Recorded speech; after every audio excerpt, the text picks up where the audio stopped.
Hello! Hi! Alright, finally.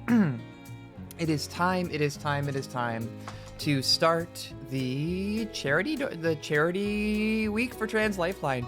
So let's, I guess some background here on the organization that I'm raising money for all week. Trans Lifeline is more than just a phone line. It is also a organization that dispenses micro grants to trans people. And specifically one of the,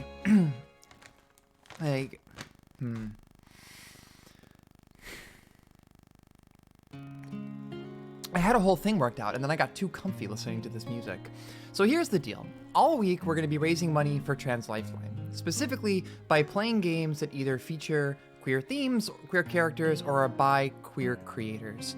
So tonight, we are playing National Park Girls, which is a visual novel from the same studio that made Highway Blossoms, which I liked a lot, and also I think people that I was hanging out with and people that in chat seem to like a lot. So this is sort of a later project from the same studio that I haven't played yet, but I'm actually very interested in. So yeah, same studio and same people behind Highway Blossoms.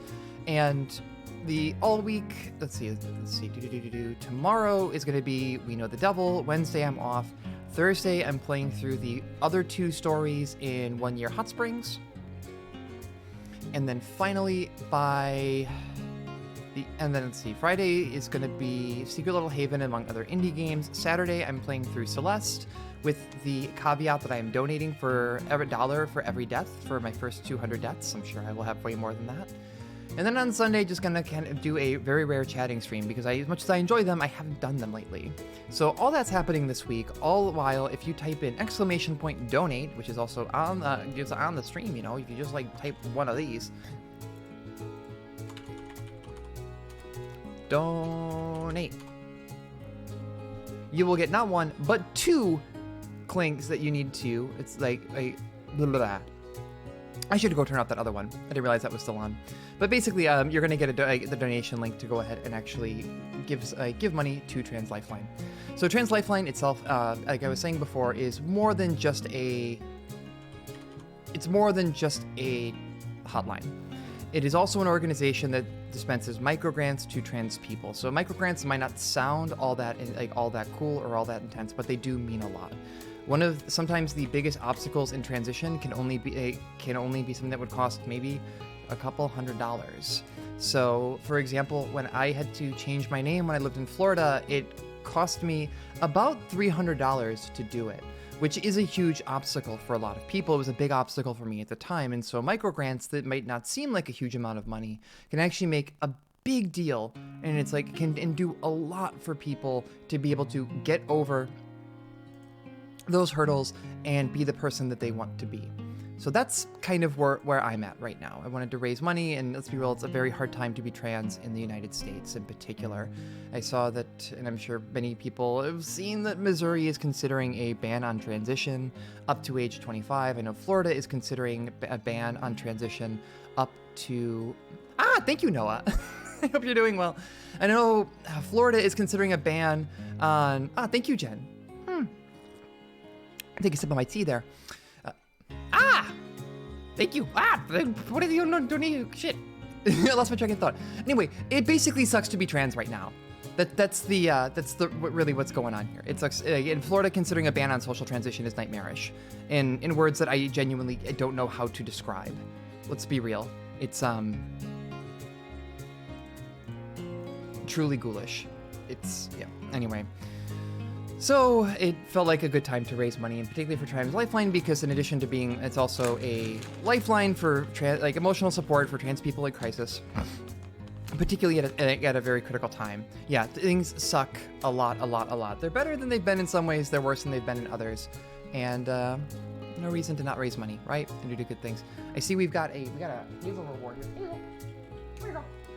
Which means I get to show off the most powerful redeem. So, that's my arm. Let's ignore that. Whoa. Oh. What? It's frozen. Man, this is already the most scuffed. Love when things just kind of break sometimes. Come on, reactivate. Come on, old webcam. You can do it. I believe in you. Maybe you can't. Oh no.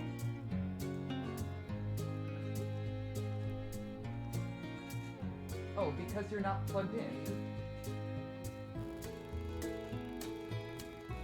I am such a good streamer. I've like been trying to get so many things together, and I just ended up fucking up here. All right. Anyway, now we got the Logitech webcam. Let's turn that on. This is important. All right, Hazel. Hey, Hazel. What a good dog. Look at this good dog. Behold, behold, she munch. Yeah, she's tolerating for the moment. We'll see what happens in the long term. She's probably gonna leave the room for a bit, but as long as there are still treats, I think she'll still keep going. So it will go. All right. Well, I guess it's time to get in and do this. So let's check it out. Let's see. Incentives. Ah! Raina, thank you! Holy shit, thank you so much. Let's see, Hazel has received 1 treat so far. Let's see, what else do we have going on? What else do we have going on? I'm also getting used to doing the title fight dashboard. So you're gonna have to bear with me if I'm looking through donations and trying to like figure out how incentives are working and trying to get everything up. I am doing my best out here. Let's see, oh gosh. Let's see, donations, okay, we've got that. And we have incentives, let's see. So Noah donated, Hazel gets a treat. Oh, 10 push-ups and 10 sit-ups. All right, I guess I need to go do those too. Oh boy, this is gonna be a lot of fun, isn't it? 10 push-ups and 10 sit-ups. Hazel's got her treat. And let's see, what else do we have here? All right. It's incredible. Like, so like Raina, like you said there, just like the number of bills that are cropping up in like the slow creep of fascism are mortifying. And if I can use my platform to raise some money for a good cause, then that's worth doing it. So anyway, I'm gonna also, just so you can all behold, look how cute this dog is.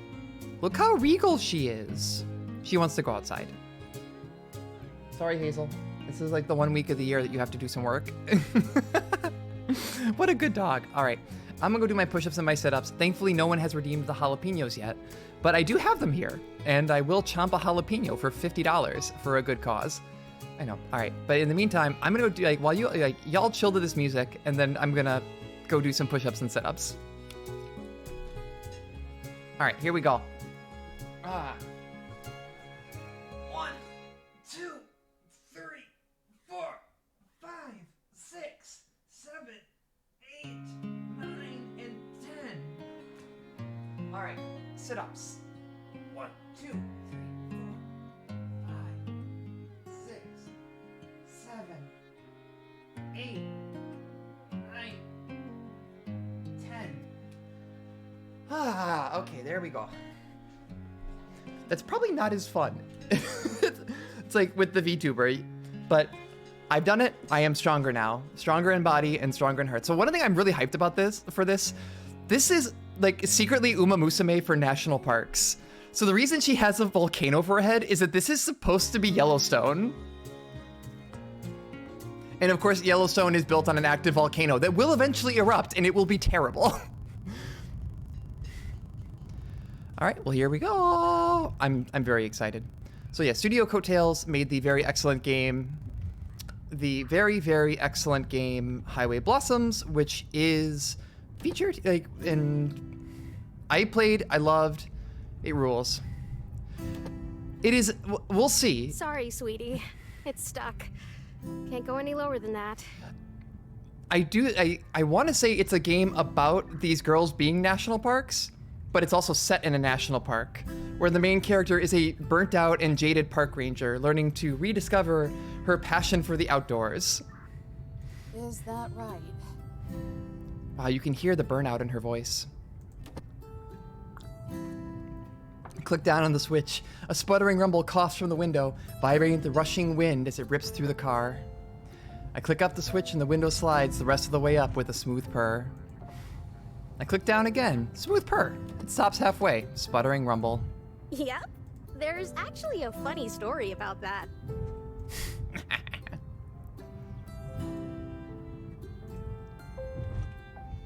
Jessie laughs guiltily, waving it off with a shrug and a smile. I forgot what it was. I love Jessie already.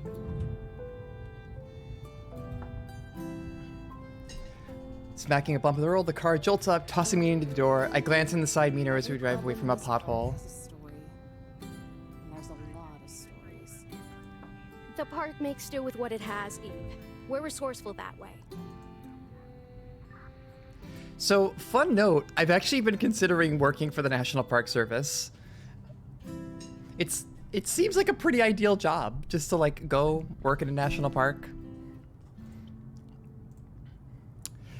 A small wrinkle encroaching on her cheerful round face, but I don't say or anything. Oh, wait. I roll my eyes as she gives a reassuring grin, but her reflection in the stupid broken window tells a different story. One of concern, rivers of coffee, and a decade of overwork. There might even be a small wrinkle encroaching on her cheerful round face, but not that I dare say anything. I'm quippy, but I don't have a death wish. Not yet, Yep, these are good characters. Yosemite at this time of year is a mixture of green and white, where the winter snow speckles the peaks of stone-gray mountains and blends into spring's revived trees. I close my eyes and let the whistling wind blow onto my face, and for a second, I almost feel like a little girl again, riding in the back of Dad's pickup truck as we zip down the roads of Tioga Pass, anxious to explore the next trail. But right as I remember the smell of the sweet, fresh air, a van speeds past us, leaving a toxic trail of fumes, and the memory is ripped away. The lingering exhaust remembers the similarly gray sky, and I have to wonder, if a storm cloud forms but it doesn't rain, is it still filled with water, or is it just hollow? Static crackles out of the radio. Region 1 has been resolved. Over. Jessie peels the mic off the dash, one hand on the wheel as she shifts to her supervisor voice. Why can't this game be about Jessie? Can I just date Jessie? She seems great. 10-4. Fill me in on the details. The reports ended up being at 10:56. White male, early 50s.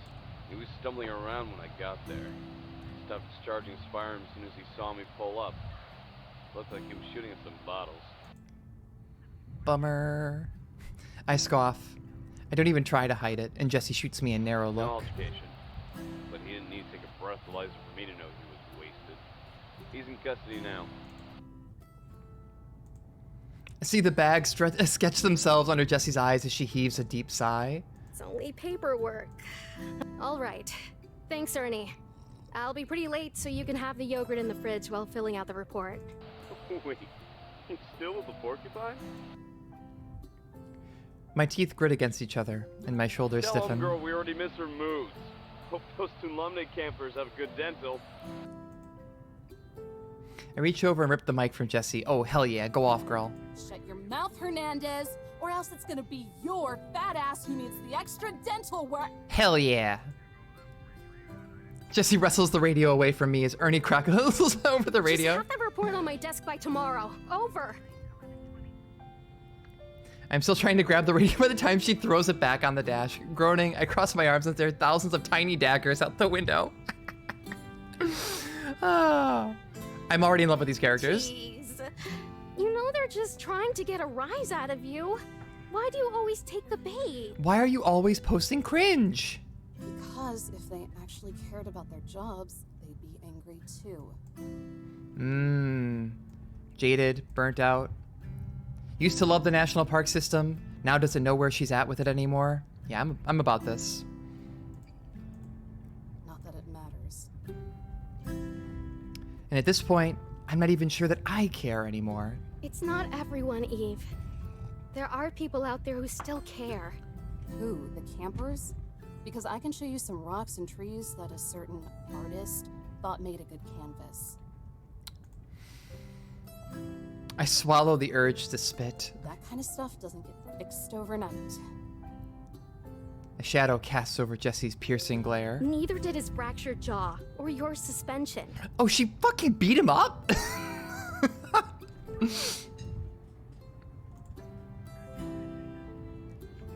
I stumble back into my seat. Feelings of shame and regret are completely absent.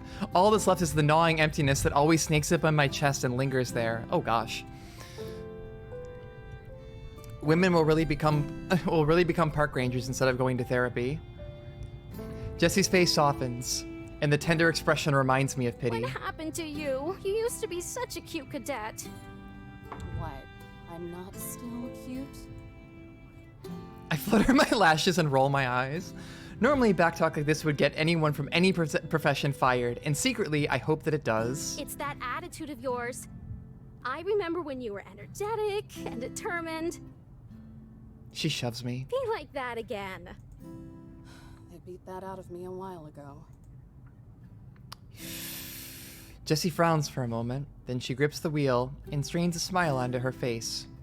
Her dimples look like tight drums. Then let's see if we can cram some of that back in. By a transfer? By a change of pace.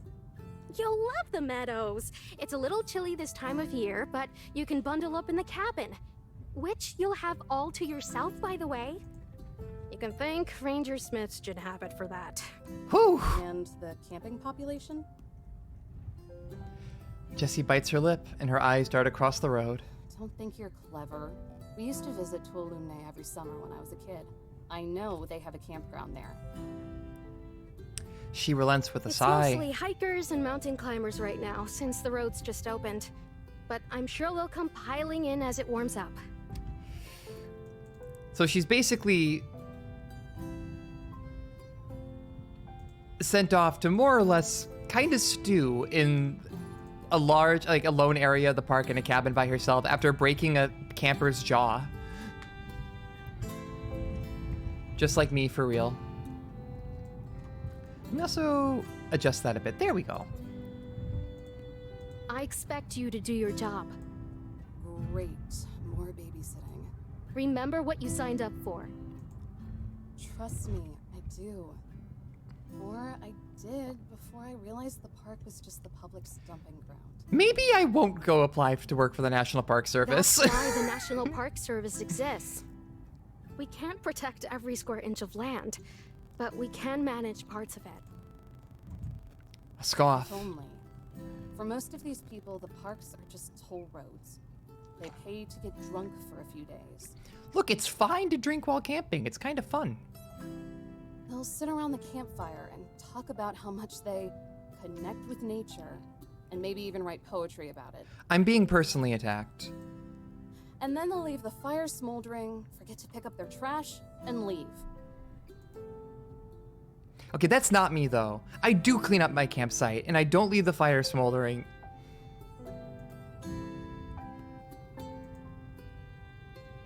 But she puts on a fake smile. Well, that's why we're... That's why we're here, right? That's our job. Enforcing the law to protect the land. But who are we protecting it for? I stare at Jessie with flat eyes, waiting for an answer I know will never come, because the problem is capitalism.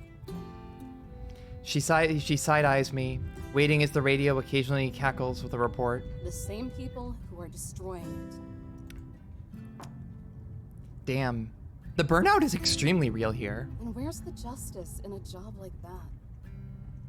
The sun pokes through an opening in the clouds, but a sea of gray swallows it soon after. Jessie says nothing. I hear her fist squeeze around the rubber grip of the steering wheel, a knuckle pops, and then silence. We pass a clearing and the forest that's been trailing us up until now stops. In the distance, I spot the smooth stone peak of Lambert Dome. Sometimes we would make that hike when I was a kid, and when we reached the top, I always felt like that I discovered a higher perspective. Everything seemed so small, and the answers seemed so clear. And I wonder, if I stood there now, would it be the same? Is what I do important? Does protecting this land and preserving its dignity serve any purpose? And if not, does anything? Oh, we're deep in the nihilism, too. By the time we begin passing families of pop-up tents and lawn chairs, the sky is dimmed to a deep gray. Like slivers of blood orange and red glow out from the pockets of open sky. We hook left and take a short beaten path. The tires crunch over the dirt and gravel, and then stop. Jessie twists off the ignition. Birds chirp in the fresh silence that only breathes through the air when a vehicle We're stops. here. The writing here is so good. It's really kind of laying out what this is going to be about in like the first 15 minutes, which is fine. You know, I don't fault something that really plays its cards early. And as much as I love the writing in Highway Blossoms, this is really, it's a little bit more lyrical, if that makes sense. Like, They don't have to say a lot to communicate quite a bit. And once again, the voice actors are doing a lot of work here. Huh, cute hat. I'm out of the car before she even finishes, dragging my luggage out from the back. Arching into a stretch, I take my first unobstructed look at the cabin. It's a modest building guarded by a crowd of trees that extend far into the air, lumbering over the pointed roof. Nearly every inch of the cabin is built with the same sanded down wood. It's inoffensively smooth. Tree bark has more texture. Oh my god, inoffensively smooth. That's a hell of a description. Not too small for you, is it? Jessie walks up beside me, twirling the keys. Jessie's so cute! I glance over my shoulder. The campground is hidden behind a thick row of trees. Small glimpses of tents poking out behind them. Nah, it's perfect. The wood creaks under our boots as we climb up the steps. There's another station nearby, but they mostly oversee boring bureaucratic stuff. They'll leave you alone, but you might have to hand out permits if they're ever out for lunch or something. Oh no. I have discretion? Not a chance, sweetie. If someone asks me for permission to go fishing, can I just say no? Knowing you, you'd tell them to jump in the lake before ever letting them fish in it. I can't believe she's anti-fishing. God, the soundtrack is super good too. There's like a really, like, if you could distill earth tone lesbian cottagecore into a soundtrack, this would be it. The musty smell of damp wood wafts into my nostrils as she opens the door. Ooh, cozy. Jessie flips on the lights and steps That's aside. one word for it. My face betrays my sarcasm, though, as a smile creeps over me. It reminds me of a shoebox diorama. All the space is utilized, and everything is exactly where it should be, from the fluffed-up bed nested in the corner to the fireplace built with rock. There's not even a TV, just a rocking chair and lived-in leather couch that sits around the coffee table. Jessie slides her finger down a desk and then squints as she rubs it against her thumb. Huh, not as dusty as I thought it'd be. Maybe Ranger Smith Well, chugging wait. Windex too. Wait, yo. Got the mocha pot. There's a mocha pot sighted over in the corner there on the stove.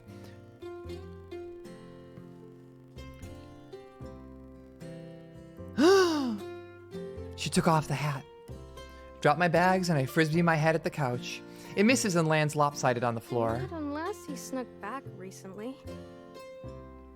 The hardwood floor bends beneath my weight as I explore the rest of the cabin. Wandering off to inspect the stone fireplace, an unburned log sits on a pile of ash.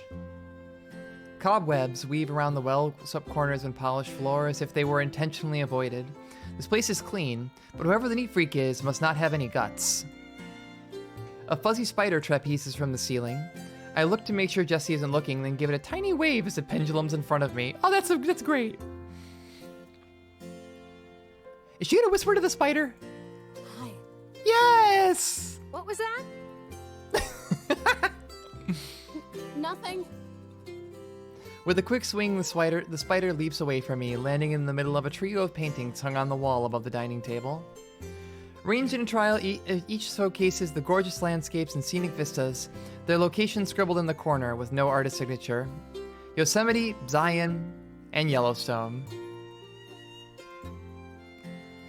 All national parks, and all beautiful. The spider crawls along the painting of Zion. In this one, lush greenery sprawls out in a deep valley below, guarded on both sides by fiery red cliffs and mountains. I cannot stress, this happened when they visited Zion while I was reading Highway Blossoms too, but I cannot stress how gorgeous Zion National Park it is. It is the most beautiful place I have ever been in my life. I think about it all the time. The Yellowstone painting is of a winding trail spiraling to the top of a mountain. Splotches of vibrant trees are scattered across the rich mountainside. Beyond it, flat plains stretch out into the distance before dipping into a canyon. And finally, above them is Yosemite. I know exactly what this is a painting of. You only need to take a few steps outside to see it. It's a breathtaking view from the top of Lambert Dome, overlooking all of the Tuolumne? I'm gonna mispronounce that every time. Meadows from the thick forest into the Tomalini River that winds all the way to the snow-speckled peaks of the Sierra Mountains. I've hiked up there so many times before, I could probably point out exactly where we are. God, I wish I was up there now. I would scream my guts out, scream until I was hoarse, and no one would hear me. This might be my favorite of the three, but something feels off about it.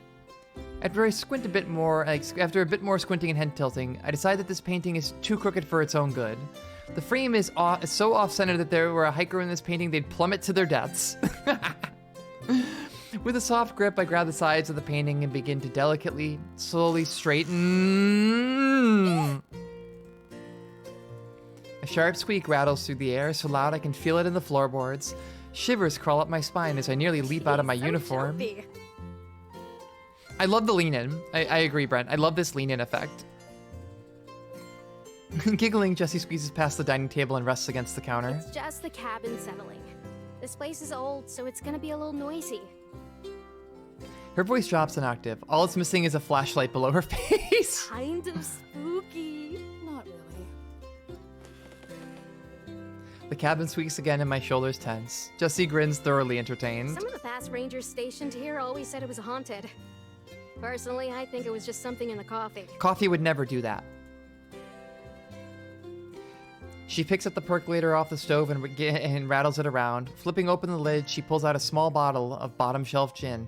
Damn, not even well. Actually, bottom shelf gin. Oh, that's frustrating. That's bad. Our tax dollars at work. Just be happy we're not privatized yet. Make sure to recycle this later. We're like 15 minutes into this and we're talking about privatizing national parks. Oh boy, this is gonna be a long one. She hands me the bottle and tampers off towards the cabinet. I set it back down on the counter and follow behind. Question. When was the last time you were at the range? To shoot? God, I don't know. Scratching my head, I think back to the last time I unholstered my sidearm. Despite the faint temptation from being surrounded by obnoxious campers, it's about as rare as an eclipse. Oh my god. This woman is already sitting here. She's broken a camper's jaw, and then in the first like couple minutes of the game is like, yeah, I've thought about shooting campers before. About a year ago, I guess, when you dragged us all down there on our day off to practice. She unlocks the cabinet, leaving the key in as she opens the door. A slender gun leans against the back. An off day for you guys, maybe. I'd kill to just have one weekend off. The words slip out of her, and as soon as they do, she glances at me, and then the gun. I didn't mean, like... You know I won't actually. I stare straight through her as she fumbles around with her words. She coughs. Anyway, what we have here is your standard issue pump-action Remington 870. Also known as a shotgun. A shoot-gat! A bright sheen glistens off the gun, both the button pump sharing the same glossy wooden finish. Fancy. This actually doesn't look like it'll fall apart in my hands. My eyes drift to the desk radio, to the desk radio that was assuredly used by Navajo codebreakers in World War II. Count on the DOI to have their priorities straight. When have I ever turned down new equipment? Judging by the bedroom eyes she's giving the gun, oh damn, there's bedroom eyes. I think the answer is pretty clear. Still, this is a bit excessive. I don't need this much heat for grunt work. Take this shotgun and go police the campers. Well, if there's anything, like, please let me know if there's anything up with audio or anything like that. I had to shuffle some stuff around to get the Hazel cam working. Speaking of which, look at her. Look at her. This is just how she sleeps. It's always either her whole body minus her head or only her head. She doesn't know how beds work. In all the many years I've tried to teach her, she has never quite figured it out. Like, I posted the photo earlier today, but all she straight up was just sitting down. It's like, or laying across that mattress, which is an old twin mattress we had sitting around that's now a dog bed. She's on it with all this extra room, and her head is just dangling off at a sharp angle. It was so goofy. What a weird dog. A sidearm and a shotgun. What is this, the 4th of July? It's just a precaution. Hopefully you never have to use it. It's not like everyone is asking you to carry it around on patrol, which I expect you to do every day. Can I do that before sunrise? So I don't have to talk to anyone? Absolutely not. I will not allow you to be a weird forest hermit under my watch. You need to have some positive experiences, okay? See, this is why I would want to go work for the National Parks Department, because I could be a weird forest hermit and get paid for it. My mind blanks out into a field of static as Jesse's tangent gains more momentum. As my thoughts wander, I start to hear more noises. The creaking of the cabin, the howling of the wind, then actual howling. Wait, actual howling? If Jessie heard it, then she's ignoring it, as her ranting continues to go places entirely unrelated to my misanthropy. I know, being a weird forest hermit sounds excellent. I mean, I don't know why anyone wouldn't want it, honestly. Scratching begins to scuff at the door. At first, it's as soft as a whisper, and then could maybe even be a branch or leaves. But the longer it goes on, the faster it gets, and soon, it's desperately crawling into the wood. I break away from Jessie, tiptoeing to the door. Don't walk away! I'm scalding! Shh. I hush her with a finger to my lips, and we go silent. Twisting the cold knob, I ease open the door. Nothing. Oh! Baby! A yelp squeaks out below me. I look down and come face to face with the love of my life. An adorable little puppy. Its floppy ears barely reaching my ankles. It pants in front of me, its small paws scratching at my boots. God, buddy. Buddy! Great Lakes hermit life is pretty good, too. What are you doing here, pup? Huh? Are you lost? You're right, I should just quit my job and go get a nice little dog and go become a weird forest hermit working for the Parks Department. As if answering me, he gives a tiny howl, but it breaks into a yelp with a whine, and then he snuggles into my knee. I'm dead. This is heaven, and I am dead. Eve, get away from that! No! Sprinting from across the room, Jessie charges at the door. I do my best Matador impression and drive out of the way. Jessie stomps on the floor, her bolt inching closer to Pup with every loud thud. Shoo! Shoo! Get out of here! Get! This is homophobic. Oh, are the sound redeems not working?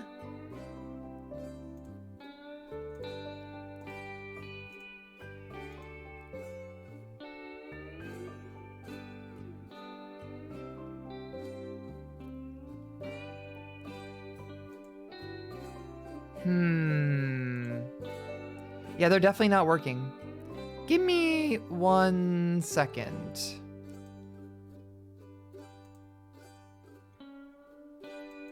Why? Let's see. What?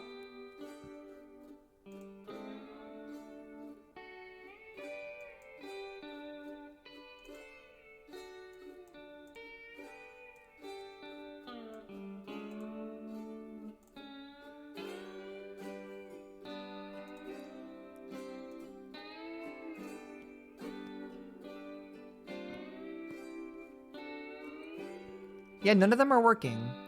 Let's see. I need to probably could not connect to OBS WebSocket.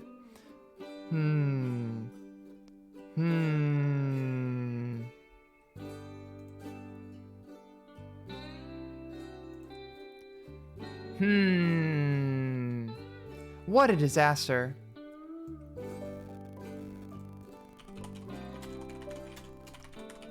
Let's try to troubleshoot this one in a couple of minutes here.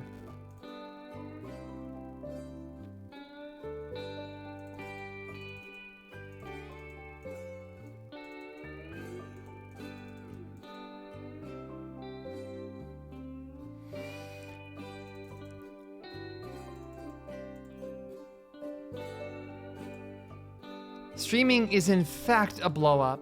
Why does this keep happening? Give me 1 second.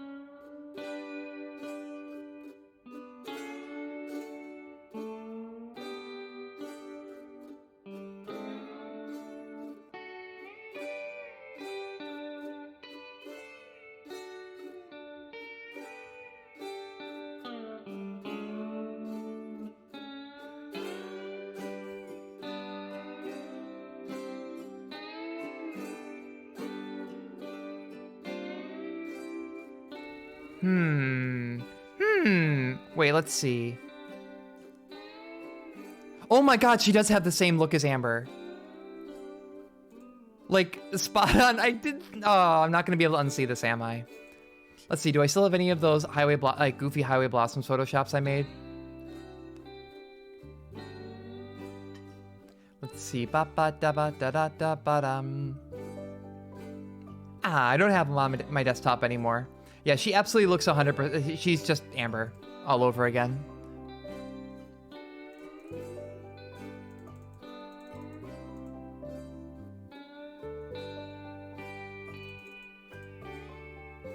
Let's see.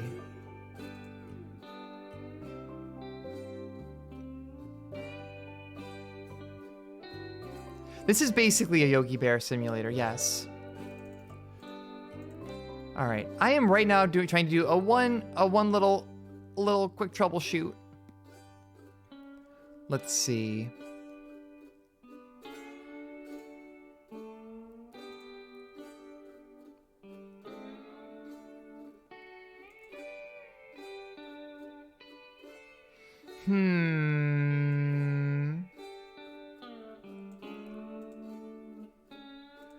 Let's see.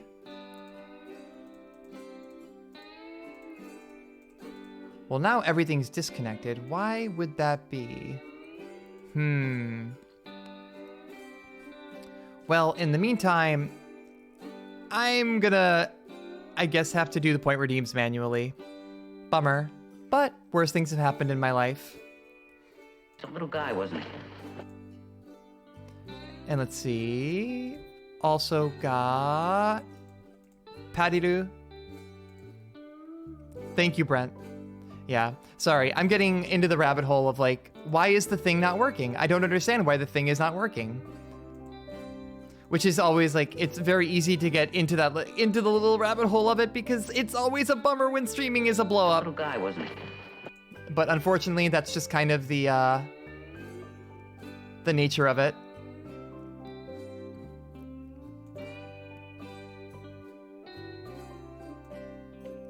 Yeah, I'm gonna have to take a look at this later. In the meantime, I'm just gonna do these. Yeah, I have to start doing them manually here. Unfortunately, it looks like streaming is indeed a blow up. All right, so the pup yap's back. Like, briefly challenging it, but whatever that giant merciless boot lunges forward, his compact frame lunges back. I would die for pup. I'm just gonna be real. Have I chosen the Yuri route? Yeah, now is definitely the time to spam me with redeems when I'm doing them manually. Yeah, that makes sense. Yeah, that makes sense. And people say Germans aren't funny. Have I chosen the Yuri? Thank you for being such a good friend and spamming me with all the redeems. Ah. It's a little guy, wasn't he? It's all for charity. Oh gosh, and barrel? God, nothing is working. Let's just, streaming is in fact, yeah, let's, like, I think actually the angry deer noises are actually appropriate. Barrel! Barrel!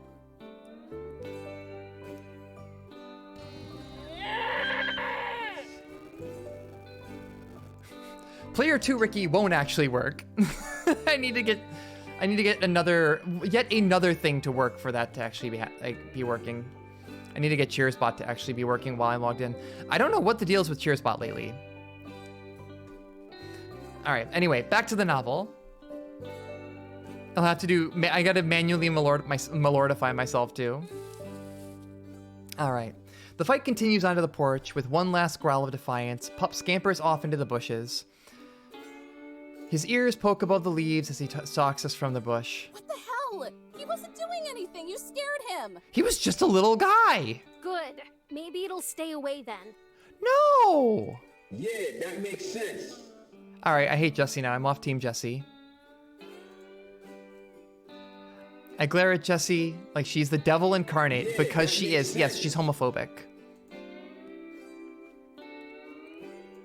Don't give me that look. Oh, come on.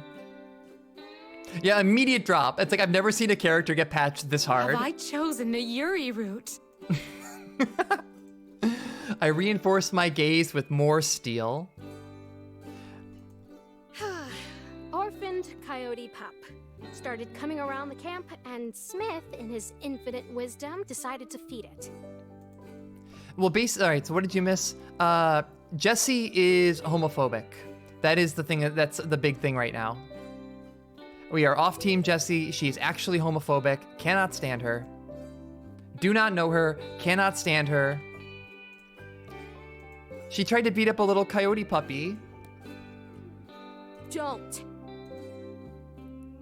She scolds me with a single wag of her finger. Did she read my mind? I didn't say anything. But you thought it. And if you have any sense, you'll...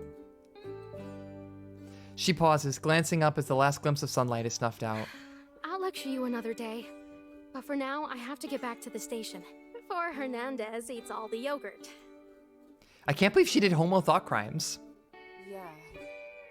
Because that's for me. I stare down at the scuff marks on my stream. Boots. Tacked with dirt and dust even from all 1,200 miles of the park. Not nearly as polished or as shined as Jesse's, or even that gun. What's wrong? I thought you loved dirty jokes. It's nothing. I'm fine. In the far reaches, behind the cover of the trees, I see the orange glow of a campfire. The muffled chatter and laughter of the campers carries from across the woods. How dare they be having fun? Oh! I think of breaking away, but her gentle warmth is nice, and it's kind of cold out. Yeah, it's gay. You're going to do fine, sweetie. You're going to do fine, sweetie. You're going to do fine, sweetie. You're going to do fine, sweetie. Have I chosen the Yuri route? You're going to do fine, sweetie. This is the real power of having rollback in visual novels. I rest my forehead against her badge. The edges dig into my skin. Hey, don't think like that. I didn't vouch for you because I thought you make the same mistake twice. I'm just saying the badge is located in a particular area. It's close to the boobies. You're a good ranger, Eve. If more of us were like you and cared more about what's around us and less about our pensions, then the Force would be better off. This will be good for you. If you can straighten yourself out here, then you can do anything. So try to have some fun, okay? Okay.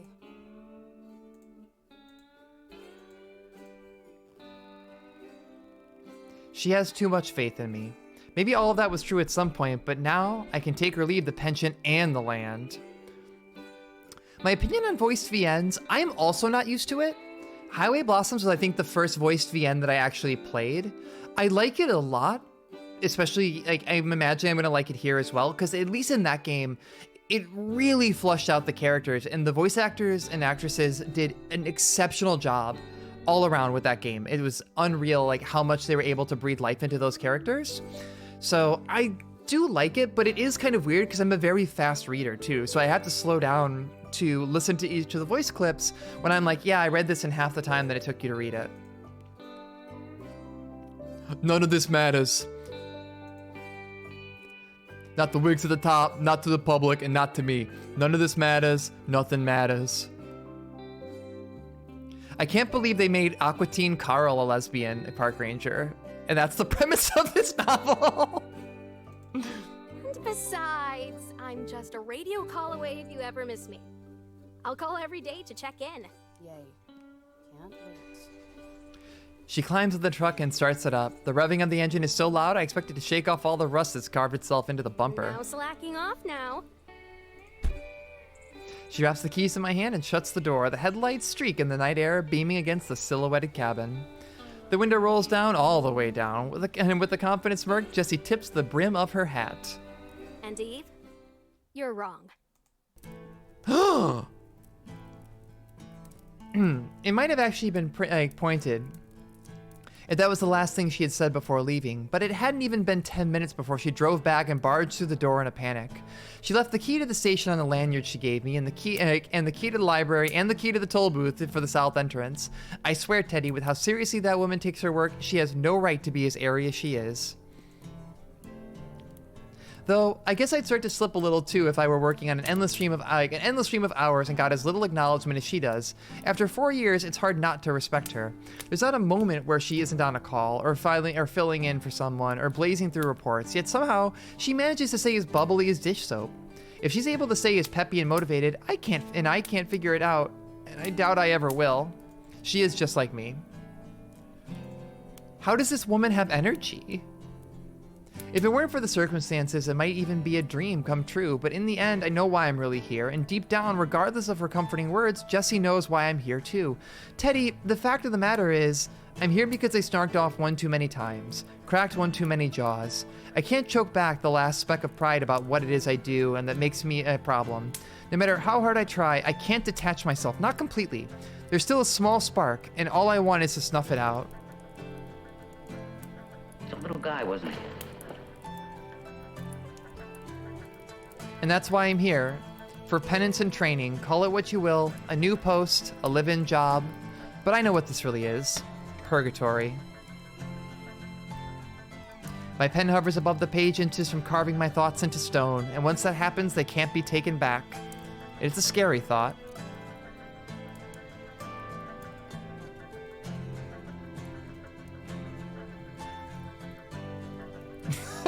I wish I was cool enough to have been Columbo. Unfortunately, I'm not nearly as cool enough to be one Lieutenant Columbo. I just like the point redeems, and I really love the show. So every now and then, I get a chuckle out of people redeeming that one. He's just a little guy, wasn't he? Sighing, I drop the pen and reach for my mug, but instead of the lukewarm coffee I've come to tolerate, all that's left is a brown ring crusted around the bottom. Let's see, I think we've got a malortification in the pipeline, and then, whoop, tiny malort. I actually have malort for the first time in forever. I took a vacation up to Michigan, and you can buy it up there. And then and of course, they had tiny malorts, like, you know, the little like airplane safe mini things you can use, or mini alcohols you can buy. They make those of malort now. So now I actually have a couple little tiny, cute little malorts in my house for once. Yeah, I can't believe she isn't using a coaster. She doesn't even own the cabin. Sighing, I drop the pen and I reach for my mug, but instead of the lukewarm coffee, yep, here we go. I stretch out of the chair and let out my longest yawn in at least 20 minutes, maybe even 30. I drop my carcass to the stove and pour myself the last of the coffee from the percolator, steam rising from the mug. The coffee is thickens and sludges around like motor oil, overcooked and bitter, and it almost tastes like it too. But I'm not a snob, and coffee is coffee. Even if a gas station could whip up a better brew, and a percolator works as well as anything else. Besides, there's a charm in that, isn't there? Enjoying things that are inferior and outdated. I'm forced to stare at my reflection as I sip the coffee, but it soon turns into a foggy murk and I can't see anything. It's all that oil seeping to the surface. A gross thought, but it doesn't matter as long as it gives me the energy to keep going. Journaling is hard work, maybe even harder than working for the Park Service. Originally, it was just a way to get out all the energy that was bubbling around inside me. Butterflies, hopes for the future, dreams of making the park experience even better. But that eagerness morphed into a slow realization, and over time, that morphed into whatever I am now. Journaling became time for sharp, focused reflection. She's definitely become a lumbersexual. It's a good way to cope. Some people drink, some people get high. I complain about everything to a notebook. Some people do all three. By now, I at least have a dozen of them filled out, Teddy volumes 1 to 12. I like to think they all share the same consciousness. The cup warms my hand as I lean against the counter. The wind kicks the cabin, and if I listen closely, I can hear the night's nocturnal whispers from outside. Chirping from outside, chirping from crickets, the steady shaking of leaves. It makes me realize just how thin of a barrier from the outside world this place is. A cramped, fenced-in box. The only thing keeping me from the same darkness that's out there is a few dim lamps. A small choir of laughter and chattered echoes from outside. Reality decides to give me a slap in the face as I open the curtains and peer through the window. A group of 4 shadowy figures trip and wobble through the brush. One of them falls flat on their face. They all laugh even harder than before. I can't believe there are people having fun out here in a national park. I stomp over to the desk and snatch the flashlight. As I march over to the door, I remember that I've changed out of my uniform into tattered jeans and a flannel. Hardly authoritarian. The brisk night air kisses me as I swing open. I don't know, they're either ghosts or hooligans, or hooligan ghosts. It's impossible to tell. The brisk air kisses me as I swing open, then switch on the flashlight. I shine the beam right in their faces. They freeze like deer about to be mowed down by an oncoming semi. Oh gosh, that's terrible. Their laughter quiets into a hushed chuckle, and the only one with half a brain tells me to them to shut up, and one of them stashes a bottle in their coat. Yeah, they're definitely drunk. The one up front, the smart one, squints at me through the light. His shoulders relax, and he throws me a casual wave. Are you on break too? Wanna hang? He's credited as Dumbass Camper. What's your name? My name is Dumbass Camper. I'm trying very hard.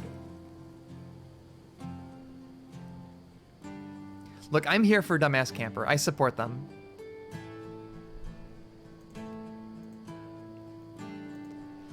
A thousand more of these kids could mistake me for another student their age, but it still wouldn't stop me from lobotomizing them with my eyes.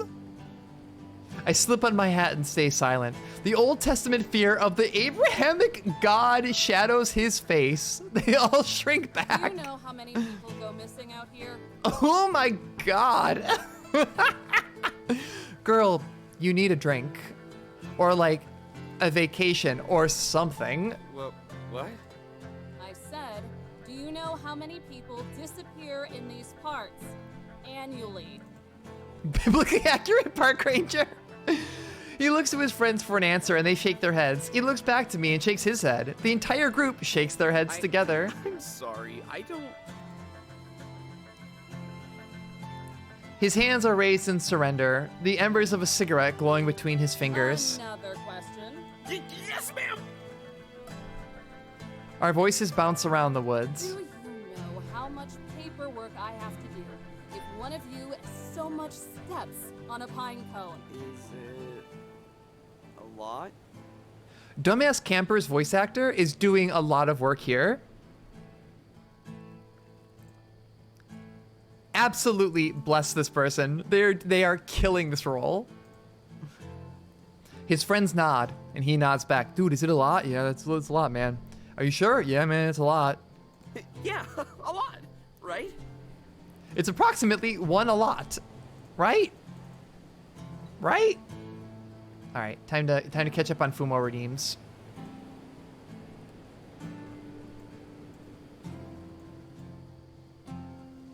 I loved you in the role of Dumbass Camper. You really carried that role. More work than you probably turned in this entire semester. That gets laughs from one of his buddies, but he shuts up as soon as I shine the light on him. Do me a favor and stumble back to camp, okay? I'd rather not have to explain to my supervisor how you all fell off a cliff. The two girls hidden behind the others give me dirty looks. The kind idiots give to a fast food worker when they've been told they're out of fries. I turn the flashlight up to the highest setting. They all let out a collective groan as they shield their eyes. Go on, you heard me. You can bum around all you want once the sun comes up. I point the light at the path, hit the path back and brighten the way. He takes a few steps back and gives me a gracious nod. Sure thing. Sorry for the trouble. Have a good night. I won't, but thanks. Sure thing. Sorry for the trouble. Have a good night. This is a solid delivery. I won't, but thanks. Have a good night, Miss Lake. I'm not going to, asshole. I hope they do fall off a cliff. Oh gosh. My body goes numb. I freeze, only allowing my eyes to drift over to the source. Is it the puppy? It's the puppy, right? I step onto the dirt, the porch creaking behind me, and then the bush shakes with a surge of movement. It's a puppy!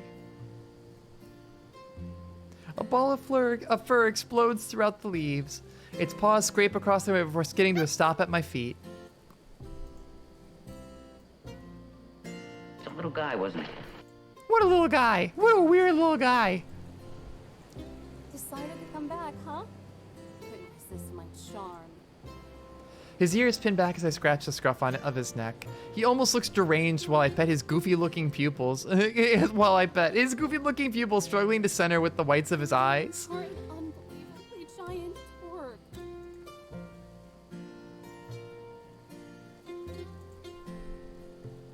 Whoop! Look at this puppy. There's a puppy over there. How's it going, Hazel? All right. Good work. An ear flops over. If my heart had strings, you could play the fiddle. This isn't fair. I might seriously die. I glance over at the empty food dish near the door. He ate every bite. He has to be sleepy now. Just look at that belly. It's so round and cute and pink. I'm gonna die. It doesn't take much to coax him in. All I have to do is stand aside and Pup sprints inside on his own, hitting every piece of furniture like a pinball. Coffee first. He nearly somersaults across the floor, and my dusty laugh actually gets some use for once. That's such a good description about having like dusting off your laugh, like you're brushing cobwebs off your ability to feel something in this cold, dark world. A gust of chilling wind breezes past me. It lifts up my hat, but I grip the back in time. Strands of my hair fly in the same direction. The trees sway violently, shaking their branches like angry fists.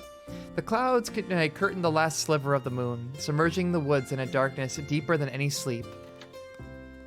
The cold seeps into the notches of my spine. Shuddering, I rub the warmth back into me, locking the door on the way inside. Like thunder, Pup runs up to me as I enter. Then like lightning, he bolts back onto the couch. I grab a pillow from the bed and then meet Pup at the couch. His front legs stay perched on the back of the couch as he peers over it. Oh, no you don't. That's a good puppy right there. I snatch him up by the fat of his neck.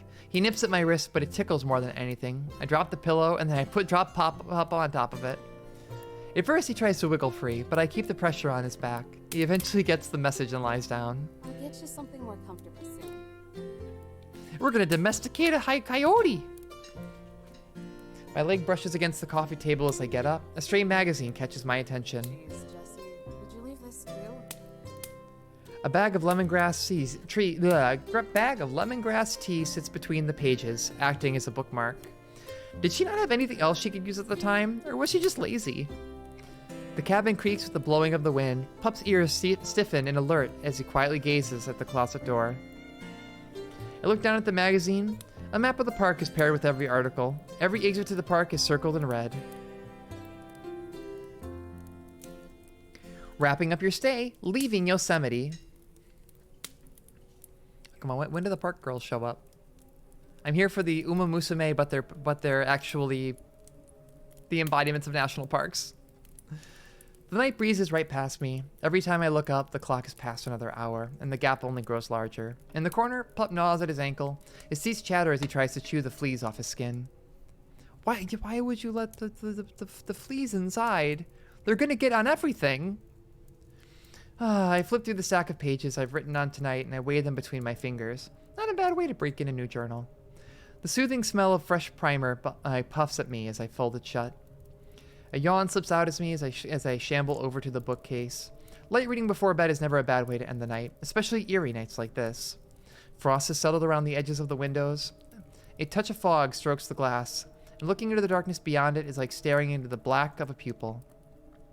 Warmth and comfort flicker in my chest as I run my finger over the spines of every book.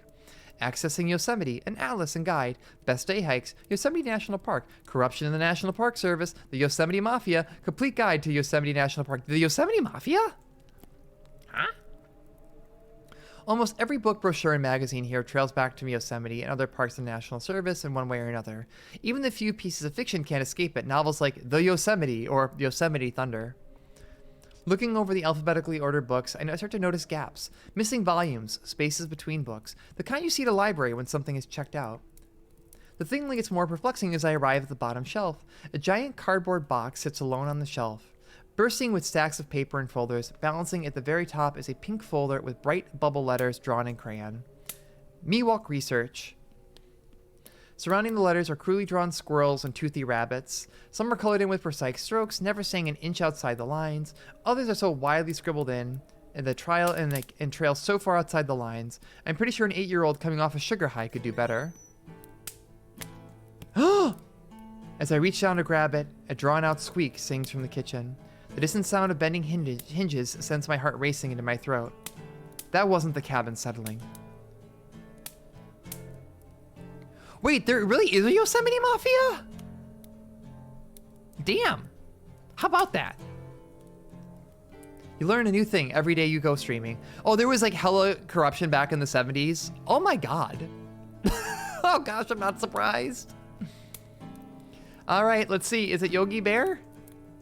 Just like earlier, his ears pointed to the air. He stares at the corner, and I follow the direction of his.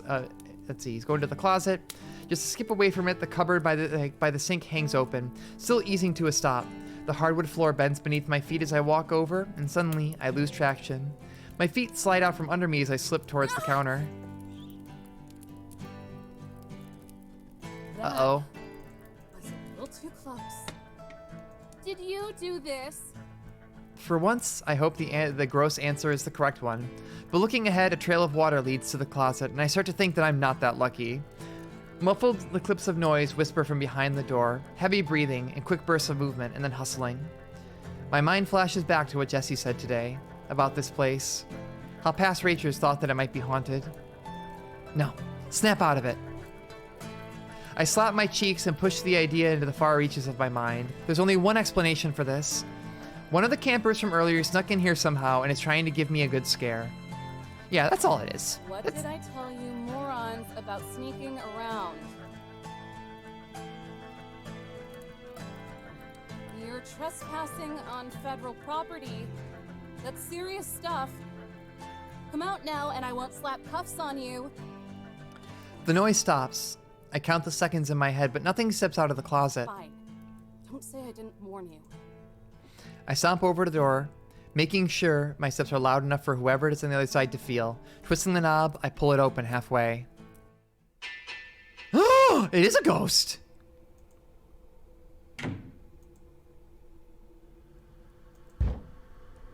I gasp as a bang rattles in the closet door. Another bang as loud as a gunshot. The door bends from the hinges. I stumble back, my foot slips on another puddle, but I brace my leg, and somehow I'm standing. There's a final explosive bang. The door swings against the wall. Every light in the cabin zaps off. Electricity surges down around me. The sudden darkness forces a scream out of me. I slap my hand over my mouth and I swallow back terror. Damn, they know where I'm at now. I breathe in quick, panic bursts, then footsteps. And through the darkness, the form of a towering silhouette begins to shake shape, looming in the doorway. The pup growls, dissolving into a series of vicious barks. I stand my ground, puffing out my chest and sticking back my shoulders. Ghost, intruder, bear, whatever it is, it's all I can think to do. What do you want? I call out the lingering shadow. The shape of its head tilts as if asking something unexpected. A voice rings out in the darkness, gravelly and dry, but also light. Higher than I would expect to have from a different expected demonic presence to have. Not that I believe it's a demonic presence or anything. This is my post. And according to my supervisor, I do. We do not concern ourselves with the laws of mortals. We? A dim glow flickers from the closet, illuminating the figure in blood red. Water drips from their soaking hair, their bangs shadowing their eyes. They stand unnaturally straight, as stiff and dangly as a corpse. Colorful patterns weave around their leather clothes. Beads wrap around their neck. A girl! The ghost in the sheets hover past her, floating in the air. A shiver tingles down my spine as it levitates several feet in front of me. This has to be a prank. I'm getting pranked. Just see an errand on it. Us to our resting place. Yeah, I'm pooped. Oh no, the ghost is pooped! A high-pitched, energetic voice shouts out from the closet. The tall figure kicks back her leg. There's a yelp as the red light around her flickers for a moment then reappears.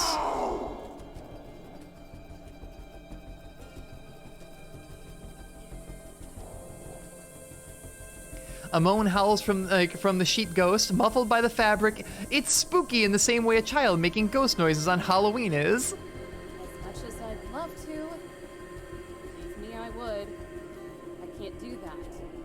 already on thin ice. Look, Ghost, if I leave, I'm gonna get fired. We just gotta figure this out. The tall figure stutters, and while I can't see her eyes, I can make out a deep frown. Are you trying to reason with the vengeful spirit? Do you have any idea how ridiculous that is? Oh, thank you, Trash Can. Like any amount count. Like any amount is appreciated. Thank you so much.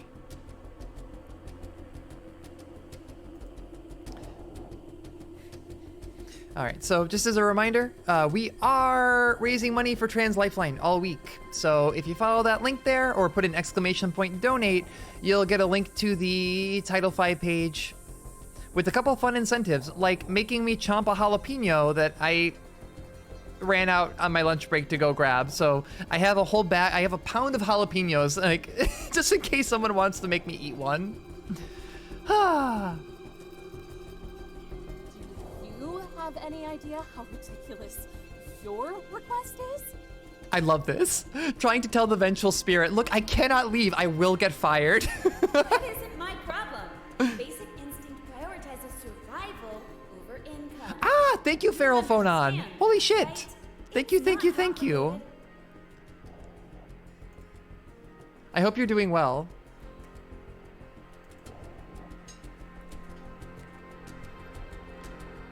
Basic instincts get written over by basic training. Besides, it's not about the money. You're not a very perceptive spirit, are you? This scene is really good. She shouts in her brooding, raspy voice, but it cracks apart and she breaks into a fit of coughs. Just shut up, okay? Shut up! The bravado in her voice is all but gone. The vengeful spirit is now merely a frustrated one. If you stay here, then whatever happens is going to be your own fault.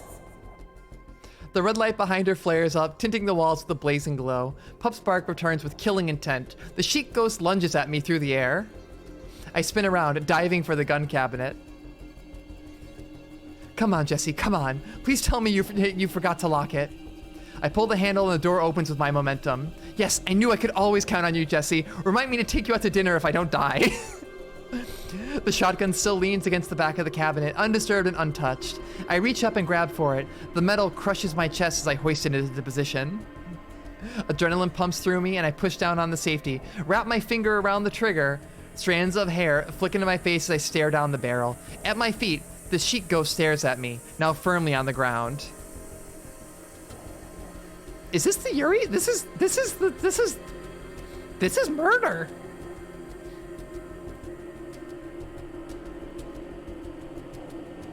This isn't what I wanted from this job. I never wanted to hurt people, to point guns at them, or to punch them in the face.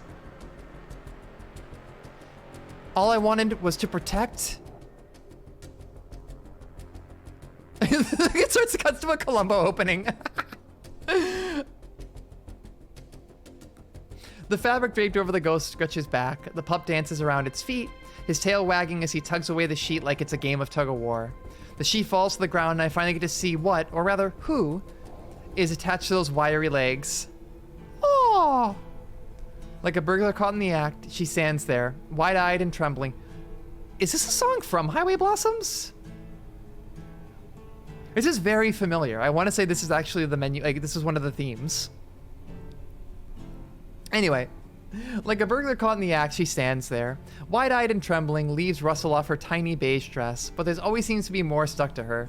Even her long, brushed-out hair has twigs and leaves shaped into a wreath resting on the top of her head. More interesting than all that are the pair of wings protruding from her back, feathery and white like an angel's in a painting. And a little one at that. I got this one. This is just a little guy, isn't she? And a little one at that. I could scoop her up in both arms if I wanted to. Yeah, that makes... It's a little guy, wasn't he? What on earth do you think you're doing? The shadowy ghost stomps across the floorboards, making a beeline directly for me. Panicked, I shift the gun to her, but she's already towering over me. Not another step. Oh shit, she's a tall lady. Oh my gosh.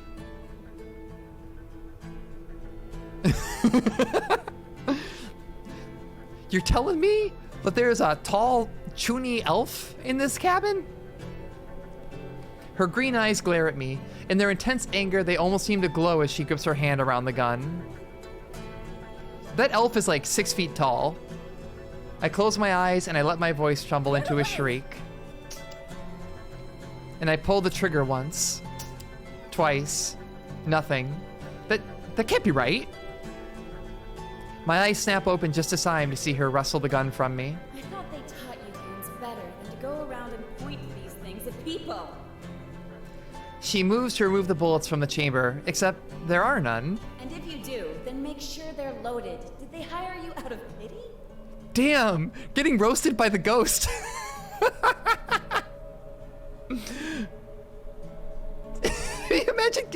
Imagine trying to shoot the ghost and then getting roasted by it. Man, Eve fucked up. She forgot the basic tenets of gun safety. Jesse wouldn't leave the gun loaded.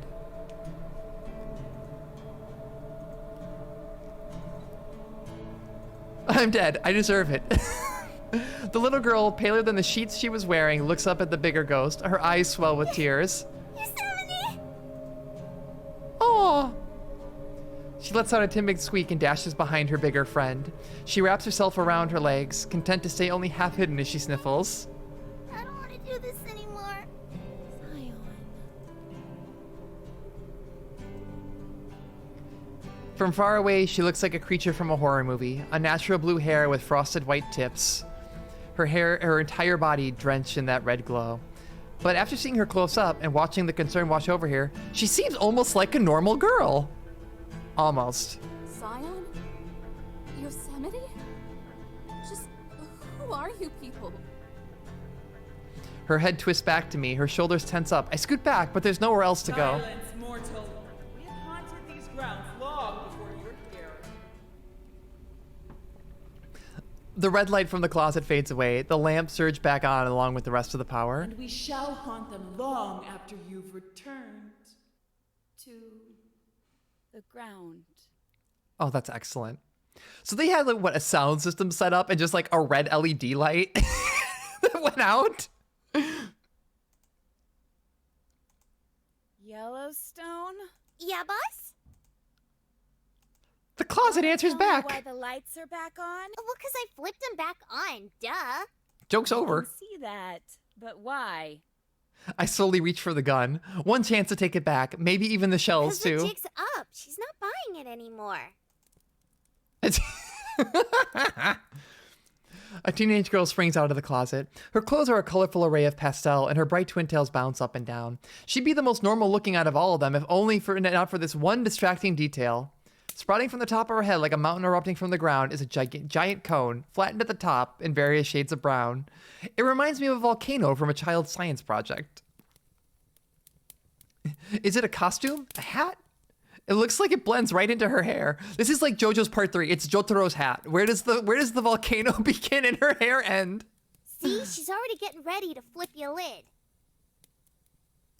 The closet must have been huge for just like abandoned, like out of the distance, basically like remote cabin, and there's a massive closet for some reason. It is what it is. Rolling her eyes, she yanks it away and slides it to the other end of the room. She scots in with a flat stare. She gives me a flick on the forehead, and a dull pain ripples through my skull. Take my home away from me again, but let me sort this out first.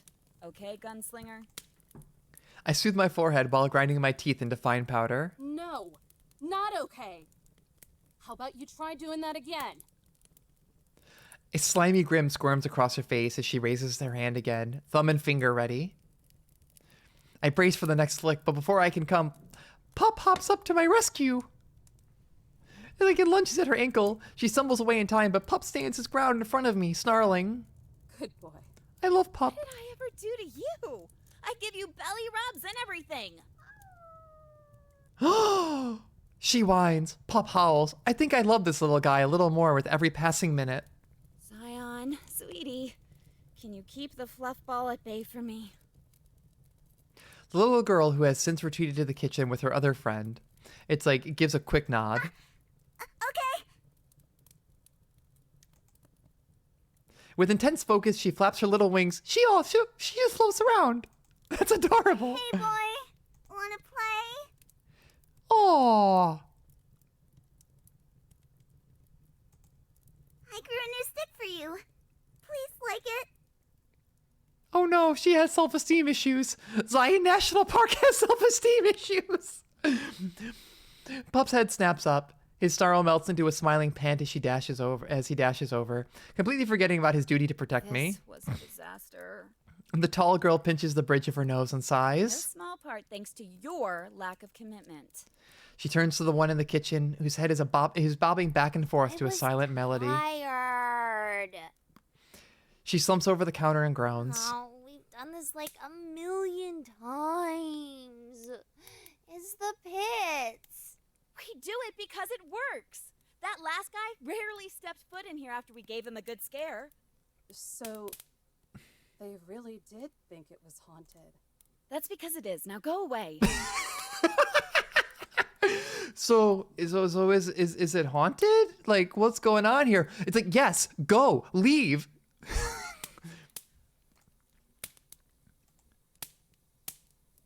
That's excellent. That's just excellent all around. All right, I think I got one quick thing to test here. Give me 1 second. I'm gonna boot my way back to being my old self. Oop, forgot my hat. Whoop, there we go.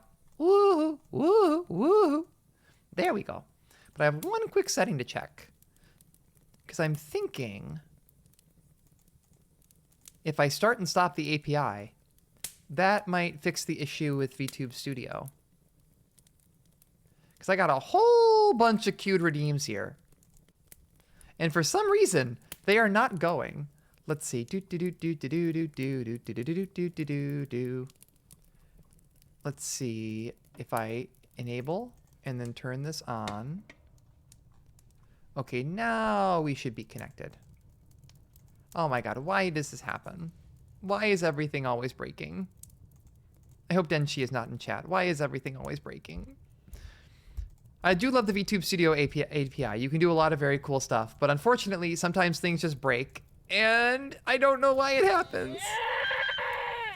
I'm a data scientist, not a computer scientist. Oh well. Please forgive.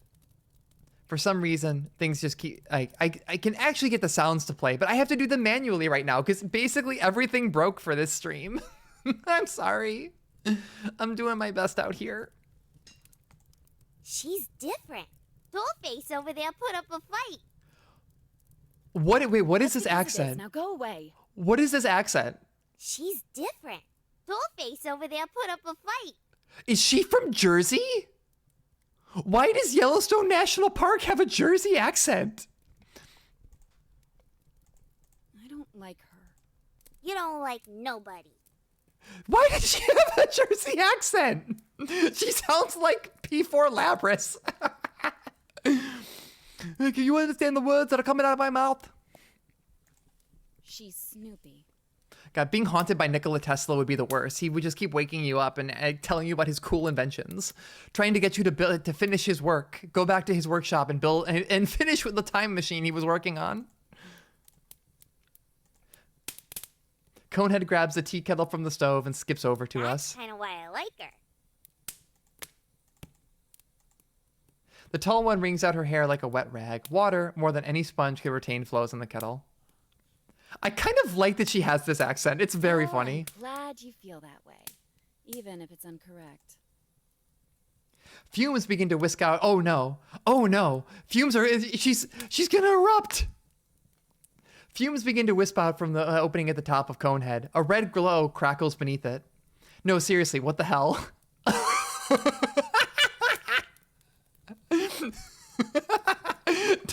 She balances the kettle on top of her head. Lemongrass again?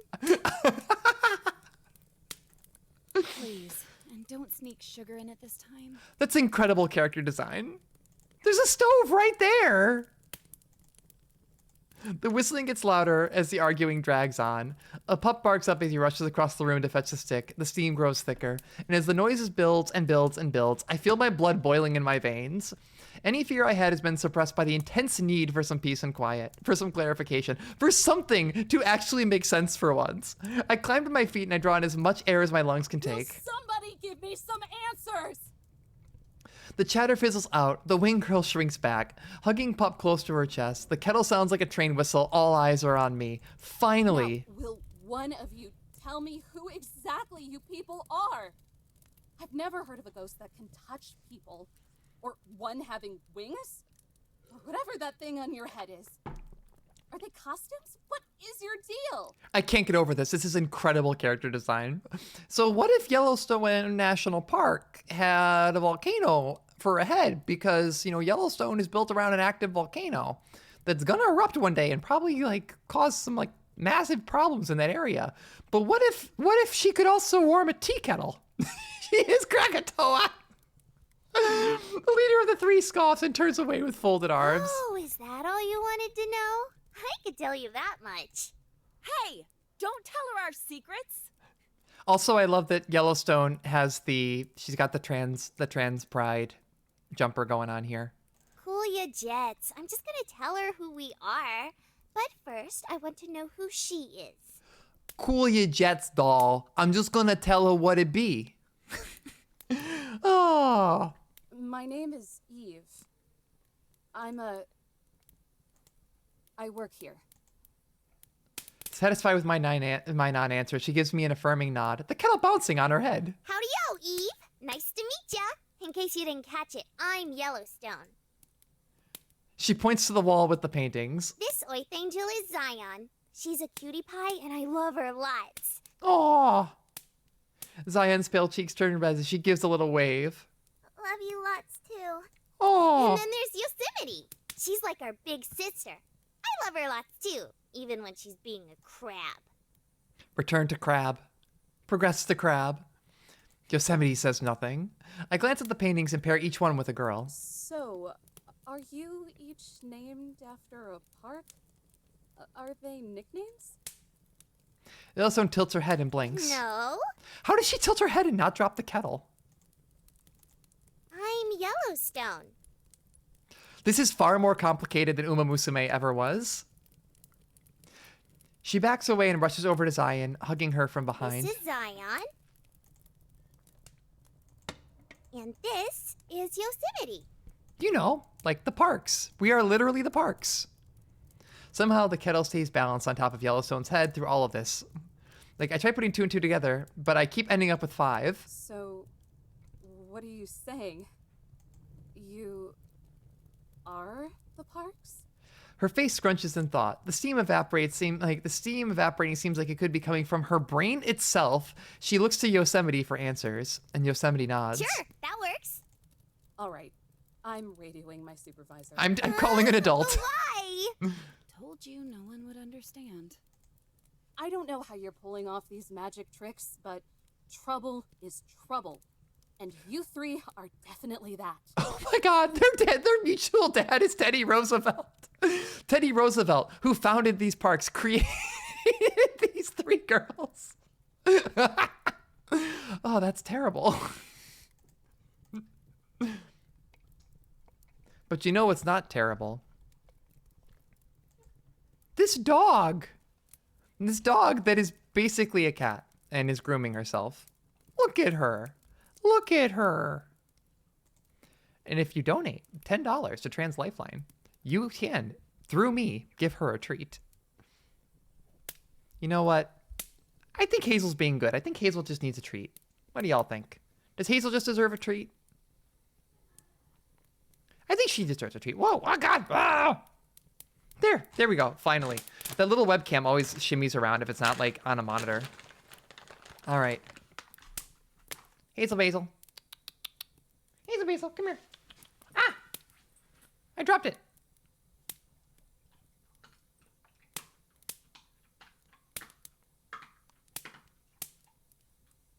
Oh, what a good dog. What a good dog. Oh. Oh. Oh, oh.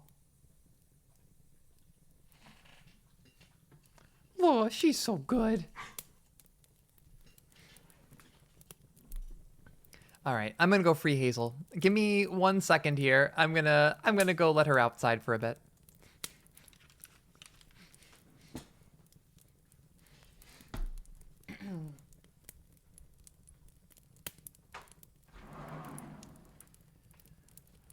There you go, girl.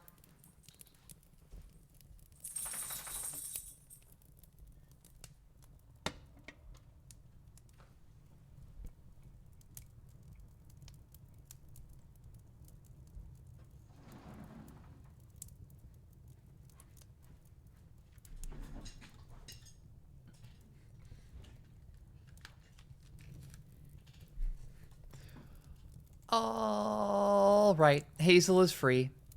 Now she's out there chilling. So let's see if I can get it like in this like old webcam. Yeah. So what I just usually do is I go to the sunny little corner of our garden and I plop one of her beds out there, and she'll just kind of hang out there and sunbathe for a while. It's one of like her favorite things, especially once it gets older, once it gets warmer, and as she's gotten older, to just kind of lay in the sun. It's really sweet. Anyway, back to gay stuff. So how does this work? So Teddy Roosevelt created all of these national parks, which then became spirits that are girls that are embodiments of the parks?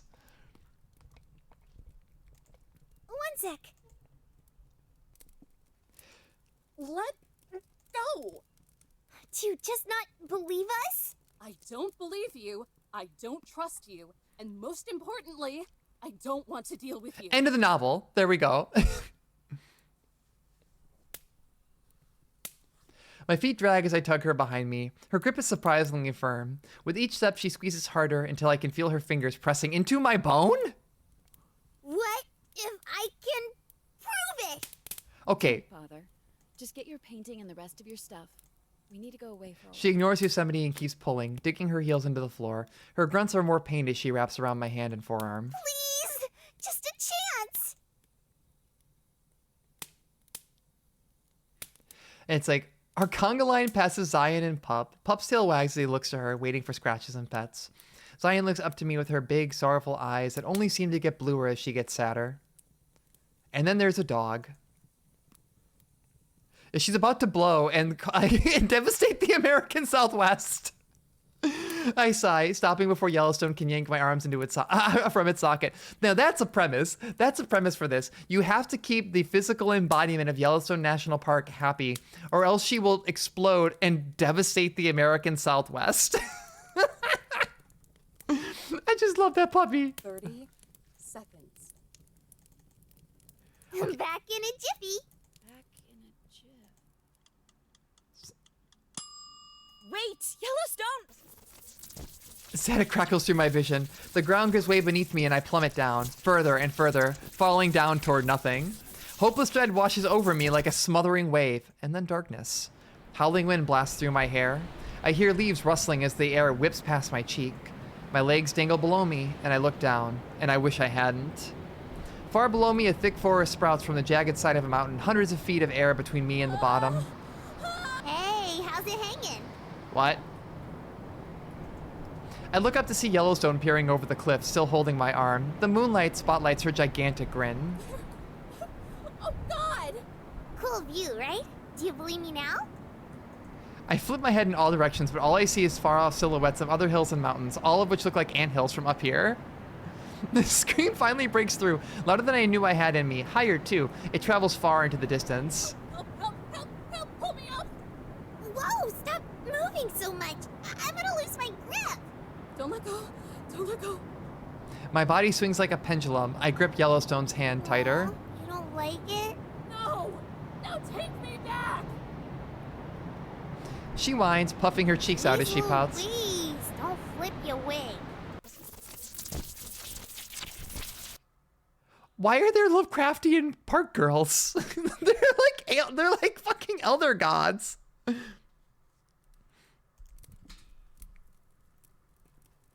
The warmth feels like a hug and my legs feel like jelly. I drop to my knees and catch a shallow breath. Yosemite paces around the room, stopping in her tracks as soon as she sees us. You! Is your brain made of mush? What were you thinking? Yellowstone sticks her arms out like the wings of a plane and spins around the room. Zion giggles as Yellowstone circles around her, and Pup sits impatiently below them, his tail sweeping back and forth across the floor. So I can make her believe, duh. I think it worked out pretty well.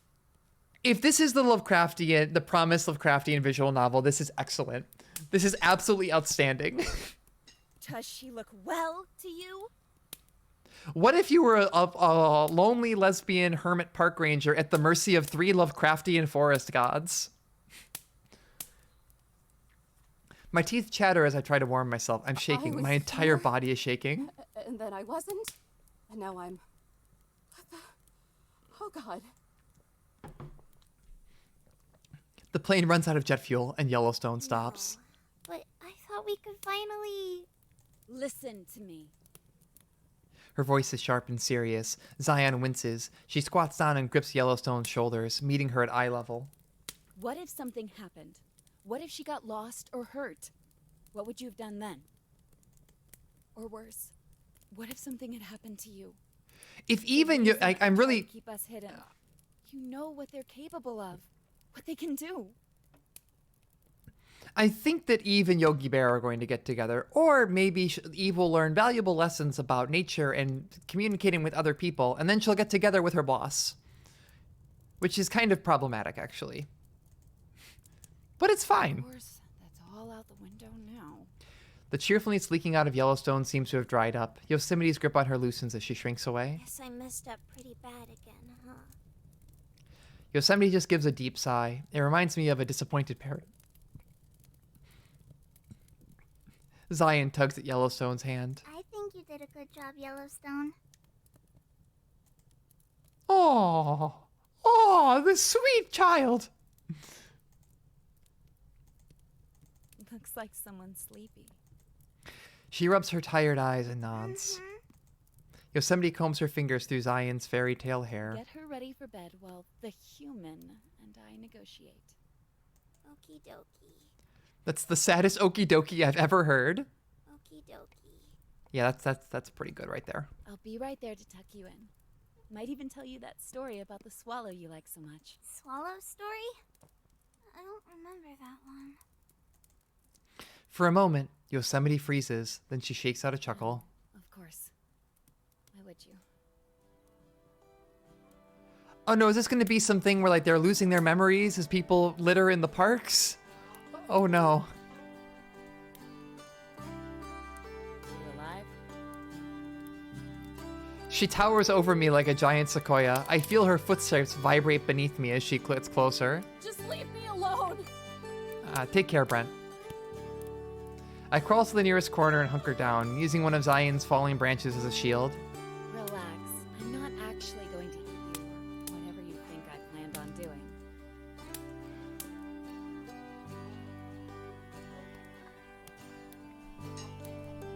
I hurl the branch at her, and it skims past her shoulder. Just go. A lump catches in my throat. I look around at the mess that's been made. The streaks of water on the floor, the tossed away gun, and the open cabinets. I take a look at the whole cabin, small and homey, but I still don't know what it's really for. It's a purgatory, a sanitarium to clean me of any lingering pride. This is my punishment, and if that's the case, then maybe it's not actually a purgatory. Maybe it's actually hell. I bring my head to my knees and keep it there. Hey, are you okay? I'm sorry about that stunt she pulled. Yellowstone always gets too excited for her own good. Her voice softens, sounding more like she's talking to Zion than a foolish mortal. Just leave. Please. I swallow back the emotion, but my voice still cracks. I'm tired. She swoops down in front of me. Well, you're in luck, because I have a truce to propose.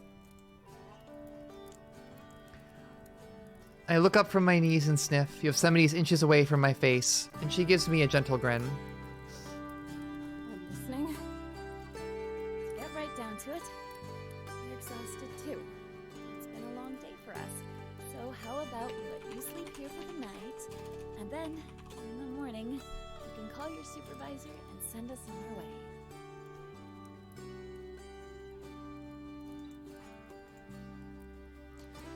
So another reason, like at least for the angel motif, Zion is named Zion, because of Mormons. But I actually think it's pretty clever that she has the angel motif, because there is a very gorgeous hike out in Zion National Park called Angel's Landing, and I'm downloading pictures of it now because it is as beautiful as it is terrifying. Okay, here we go. I think I've got what I need. So let me explain an important part of Zion National Park to you, if you haven't been before. Zion National Park is infamous for one hike in particular, also being like the most gorgeous place on the planet. But there is one hike out there that is terrifying. It is called Angel's Landing, and it's like the seminal thing in the park. It starts with this series of switchbacks. You start here, you hike up all these switchbacks to get all the way up the mountain. And eventually, you do. But when you get there, all the way up the mountain, what you find is that there is another path that you have to go down. This is way too big. Let's see. Transform. Fit to screen. So you get up there. Angel's Landing is out. It's actually a peninsula out that you have to climb to. But it's not all that easy to get to, because you've got one last step after you get up all these switchbacks. And let me tell you, it is exhausting. What you have to do is climb on across all of these chains to get out to the actual peninsula itself, Angel's Landing. It's one of the highest points in the park. It is breathtaking if you get out there. But the only way to do it is to climb across, do this walkway, where the only thing keeping you from falling off a cliff is this chain. And all the while you're walking out there, there's all these signs and everything that are saying, hey, take this seriously, because if you don't, you will fucking die. It's like when you go to Yellowstone, not Yellowstone. Is it Yellowstone I'm thinking of? Yellowstone, yeah. With the all the hot springs, all those volcanic hot springs and everything, and they're like, hey, you know those geysers, like Old Faithful and stuff? Don't fucking go near them. You will fucking die. And I think it's about 50 people a year die at Old Faithful from sticking their heads in it while it goes off.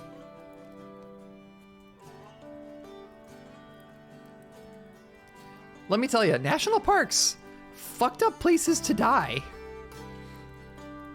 Yeah, so like, I don't know why people do it. Like, they have postings, like if you ever go to Yellowstone, I've been to all these parks, I love them dearly. But if you go to Yellowstone in particular, if you go to any place with volcanic activity, whether it's geysers or hot springs or anything, it tells you, don't fucking go into it. Don't go into this because you will fucking die. And yet, like 50 people a year visit the park and they die in volcanic hot spring and or geyser related accidents. Just like at Angel's Landing, they had a list. They were like, this number of people have died so far this year from falling off. Don't fucking joke around with this. You think I'm dumb enough to fall for that? You'll murder me in my sleep. In the time it would take to strangle you, I could read half of an entire book. Why waste my time with it? Besides, wouldn't you rather not have 3 trespassers wandering the park at night?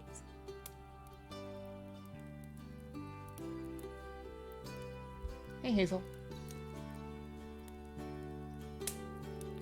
Aw, she come back inside. What a good dog. What's up, Hazel?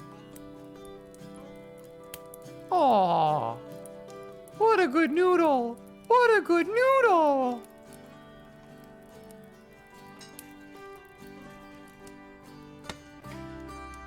So what is she gonna do? Just take the olive branch. I'm trying to play nice.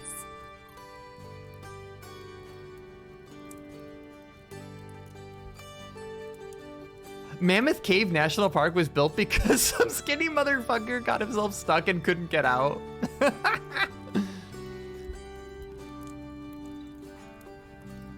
I'm not going to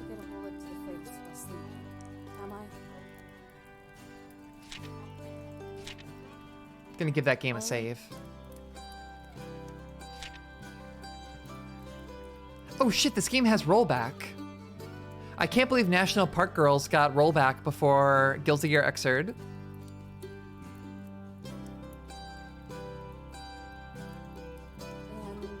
I get the bed? I guess there are sleeping bags around here. So what do you say? Do we have a deal? Or is this night going to get even longer? Imagine just hanging out with 3 super cool embodiments of national parks, the daughters of Teddy Roosevelt.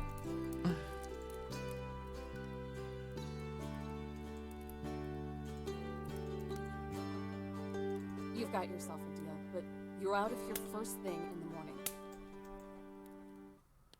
She's gonna learn to love nature again by hanging out with cool national parks. I love their character designs and how they pulled in elements of the actual parks.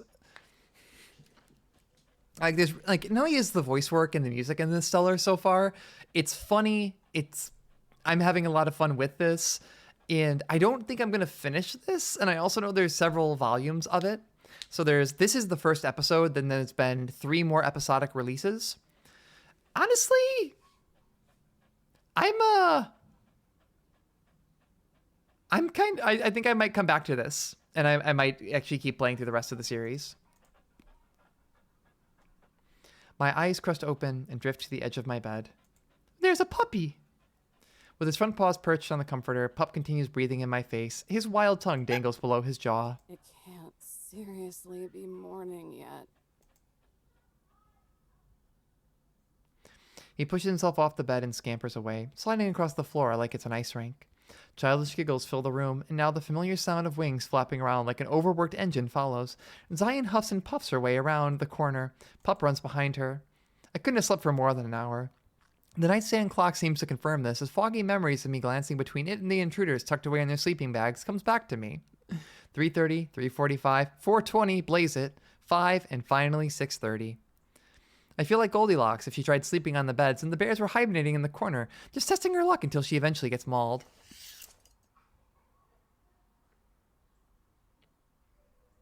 See, that's what we love to see, Nix. 3 embodiments of national parks that are trying to right the wrongs of their father's racism. But also continue his fight against monopolies and corporate greed that threatens the world. Yeah, I mean, that's very normal. A talking barrel deer playing a game about dating embodiments of national parks. That's pretty normal for my stream. I mean, the last time I streamed, I was a bottle of Malort playing Jump King and doing impromptu karaoke to kazoo covers of the Metal Gear Rising soundtrack. That's just a Tuesday for me. I pull myself out of bed and I draw shut the curtain that divides the room. When I'm done changing into my uniform, I slip back out and I catch a whiff of something delicious. Aw, damn, they can cook. Good morning, Miss Eve. Zion stops playing with Pup to give me a courteous bow. Through the open window, a bluebird flutters in and rests on her shoulder. Rise and shine, Eve who works here. Catch all your Z's. Yellowstone peeks out from the kitchen, whisking a bowl in steady circles. Once again, a kettle rests on her head. They must have slipped through my fingers. Or out of your mouth. When you aren't shifting around, you sound like a broken trombone. That would be so good. The spirit of Teddy Roosevelt comes out. If you want to date my daughter, you have to defeat me. And then you beat him and you join him in his battle against the spirits of monopoly and corporate greed in America. Yellowstone. Just a jip. Yellowstone power walks over, balancing the bowl in her arm. She tips her head and and pours the water from the kettle to the cup. The process is delicate, like a ballerina bending into the shape of a swan. Nonetheless, throughout the teetering and tottering, the kettle stays balanced on top of her cone head. Want me to replace the bag? It's pretty much water now. Don't be wasteful. There's still some flavor left. Fine. Yellowstone gives a defeated sigh, the same one I give every time I have to tell someone, yes, you do need a permit to fish. How about you, Eve? I saw you chugging coffee last night. Bet you take a black, huh? You seem like the type of kid who takes a black. Yeah, she's just Amber all over again. That was like Amber's defining character trait in Highway Blossoms. If you are that old, I'm also that old. I definitely remember Coneheads. There's a pause as I try to get a handle on this stitched together combination of English and slang, a Frankenstein of language. With a little sugar, actually. Dang, thought I had it. She snaps her fingers as she returns to the kitchen. Well. Have a squat. I'll get you a cup. Squat a what? She's not even using slang. She's not even using like Zoomer slang. She hasn't even called you oomphy yet. Come on, girl, get on it. This is like not even that hard. This is just Northeast slang for some reason. She means sit down. No can do. I have my job to take care of. Patrolling, permits, calls. Tattling on us. Priority number 1, I assure you. I give her a phony smile that laughs into an eye roll. I hope she sees it. She's right though. It's completely slipped my mind. I guess when it became clear that they probably weren't going to kill me, my mind started drifting to more abstract questions. You can do all that later. Just breathe in that fresh morning air for now. I'm making flapjacks. Yay.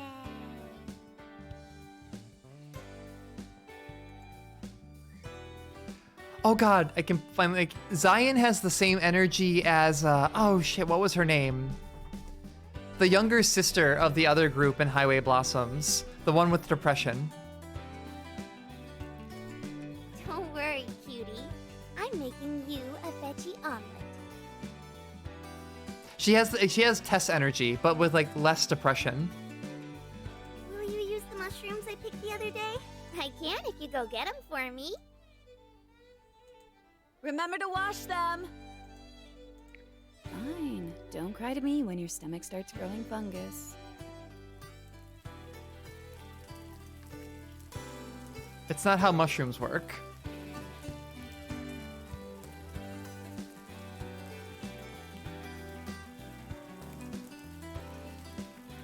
With no choice but to face Yosemite. If it bothers her as much as it bothers me, then she doesn't show it. She grabs a blank paper from a wobbling sack and starts scribbling on it, constantly referring back to her book. Sharing a meal with a person or thing that tried to run out of my post doesn't exactly thrill me. Having to stare at them the entire time, even less so. Still, I make an attempt to clear my mind and start jotting down the events from last night. But my uniform is tight and restrictive and squeezes around my joints like a python. My writing is similarly uncomfortable and stiff, reading more like a report to Jessie than a deep emotional expression to Teddy. Not that there's much of that left in me anyway. The assailant exited the closet. The perpetrator wrestled the gun from me. These are just a few examples. It's accurate, coherent enough to get the information across, definitely, but just dry enough to be vague and frustrating. I experienced it, and even I hardly know what happened. They aren't ghosts, but am I an idiot for buying that? Even for as briefly as I did, but they aren't quite human either. Although after their ears and wings and volcano heads, they might as well be people. Some sugar or sugar. Yellowstone sets down a cup of coffee in front of me, the trail of grainy sugar still swirling around in it. There's an explosive pop from the kitchen. Smoke plumes around above the frying pan. My flapjacks! She rushes over like an overworked waitress at a diner and lowers the heat. And me, I feel like a traveler exploring the cosmos. I found an alien society, and everything they do is fascinating in how mundane it is. It's not polite to stare. If we freak you out that much, you can turn around. Or leave. That would work too. You'd like that, huh? For me to leave you alone so you can just keep mooching off this place. Are you expecting a no? All the other goons always ran off to the outpost down the road as soon as they caught wind of us. Only ever came back if they had to get something. And never alone. And all that sympathy from last night has evaporated with the steam from her tea. All that's left is her condensed, condescending smirk. It drives me nuts. Well, I'm not like the others. Thank God. It doesn't take much to scare the apathy into them. But not you, huh? I'm open to suggestions. I throw back the coffee like it's the nastiest double shot this side of happy hour. The scalding liquid funnels down my throat. Then I surrender to my journal. Yosemite watches me with a focused squint. What's that? Official report to the head goon.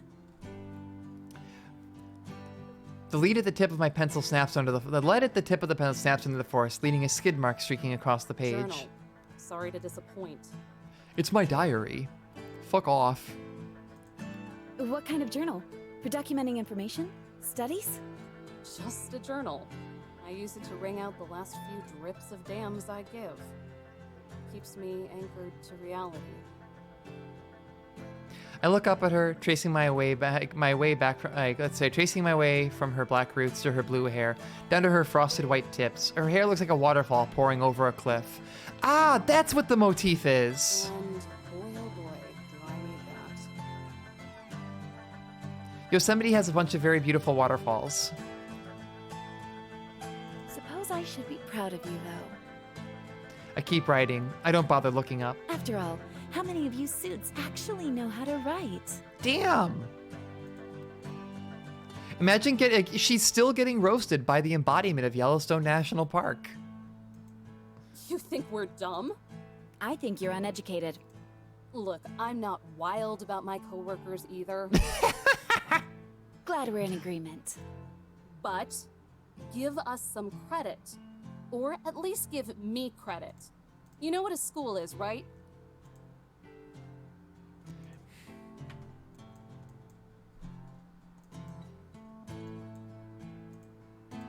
Something I assume you didn't go to? Oh! No. For me, school was years worth of crap I had to sludge through to even get a sniff. And was it worth it? The question is like a splash of cold water to the face. It forces me to decide on whether I want to give the easy answer or the answer that lurks in the back of my heart. Damn. And was it worth it? That's a harsh question to anyone, really. Popular opinion is a giant no. It might be if people care, but they don't. And even if I thought it was, if those people are the ones I'm protecting this land for, nothing will ever make it worth it. Yosemite yawns, her face slumped against her cheek in boredom. She returns to her book. I was almost expecting something insightful. Don't like the answers? Don't ask the questions. It's not the answers that bother me. It's the rotten little mind behind them. Lightning cracks between us. We glare at each other in silence. We are both homosexual.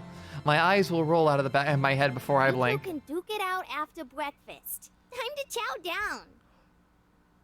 I can't get over this accent. Sorry, I'm replaying this. You two can duke it out after breakfast. Time Breakfast? to chow down. What's up? How's it going? I brought you food. I know you had some food already. So if you don't want it, it can be lunch tomorrow. I would appreciate a food. What did you guys make? Falafel and salmon and some veggies on the rest of the naan. Thank you. Yeah, I hope it's good. Thank you, thank you. Okay. Love you too, Julie. Aha, I have my dinner, finally. It's a salmon burger and some veggies and some falafel on some naan with it looks like a homemade yogurt sauce. Damn, I am so lucky. I get to play the game with the gay girls, and then a gay girl comes down and it gives me food. Like, what could I possibly want else in life? Ah.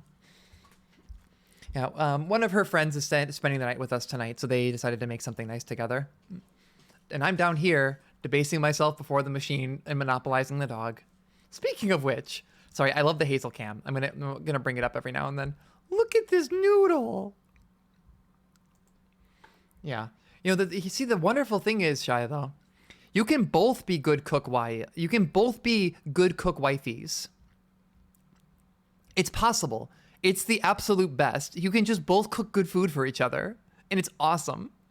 Yeah, honestly, I'm really enjoying this. Is it only like maybe halfway through the first episode? I mean, it's the same studio that made Highway Blossoms, which I also loved, but this is like, the writing is good. Character designs are excellent. It's funny. It's charming. This is great. I feel extremely targeted, particularly though, because it's a Yuri visual novel about being being an earth tone lesbian. I'm being so targeted first. All right, is the embodiment of Yellowstone National Park trying to kill you?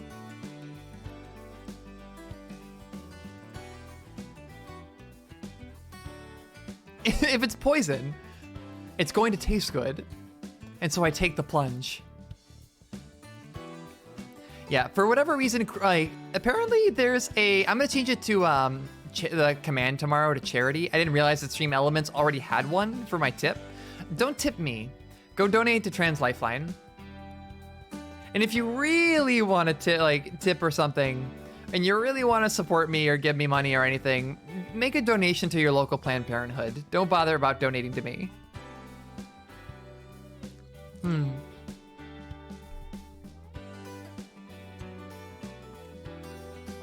crap. Man, imagine if the embodiment of a national park made you pancakes. And also talked like this.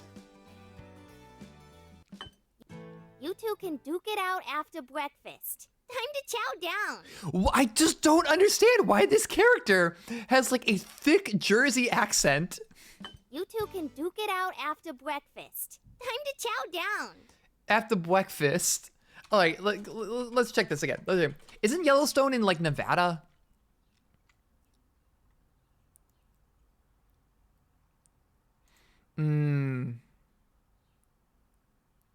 I understand that does complicate things, but it is possible to work around stuff like that and still cook very well. Yeah, where is now? Like now I'm looking where is Yellowstone National Park? What state is it in? Yeah, it's in like Wyoming. Like it's in like it basically is in all of them. It's because it's like it crosses like all of these. God, I wish it was forever growing. Let's see. Yeah, it's in like it straddles Wyoming, Montana, and Idaho. But like, okay, so Idaho, Wyoming, Montana, Yellowstone National Park. She talks like this. Duke it out after breakfast. Time to chow down. It's time for breakfast. Wow.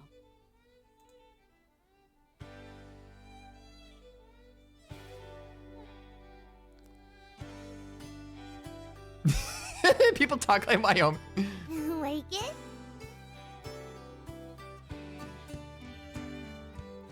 So the thing is, like, no, Wyoming and Montana and all those places are gorgeous. No one lives there. Like, it's basically, like, for people that live there, it's military branches, military bases and ranching. So there's very, very few people who actually live out in that direction. I have been to Wyoming, though. It's very pretty.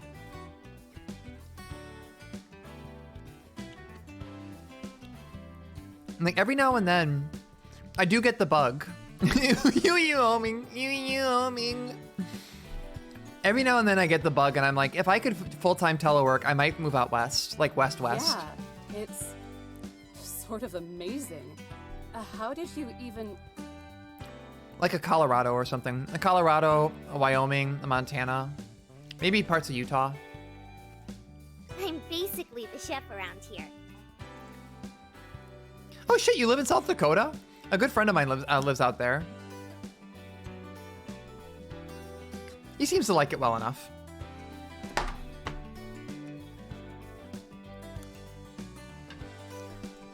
And the maid, and the dishwasher, and the laundry.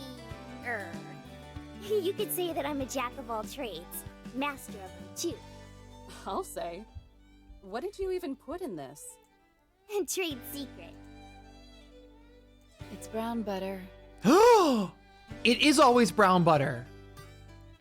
I can't believe that this game is dispensing real life cooking advice. Look, there is like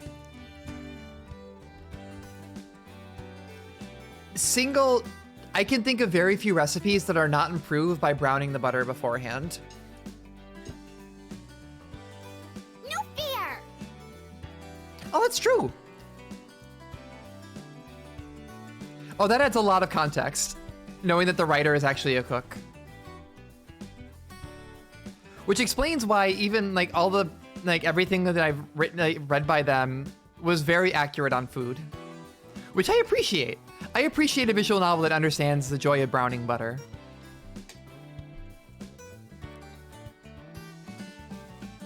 Well, whatever it is, it's delicious. Thanks. You really mean that? Thanks? Yeah. I was just planning on living off canned sausages.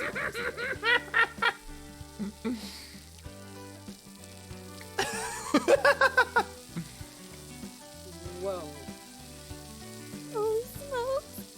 I didn't think being complimented would feel so good. You're a good gal.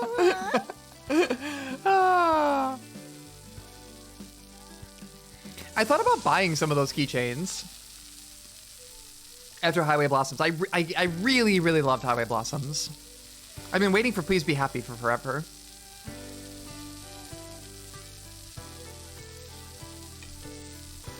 Thing is, like,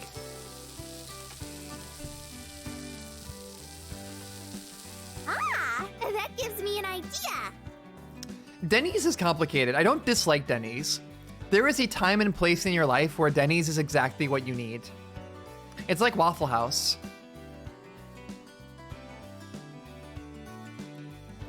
Yeah, like I've been to good Denny's, I've been to bad Denny's. I've been to Waffle House at times where I felt it was like the greatest food I've ever had. Yeah, it's called like conventions or fighting game majors. That's when you do need to go. You go to Denny's and you're like, man, this is the best thing ever. I slept for 3 hours. I am still kind of drunk. And now I'm going to Waffle House at like 4 in the morning.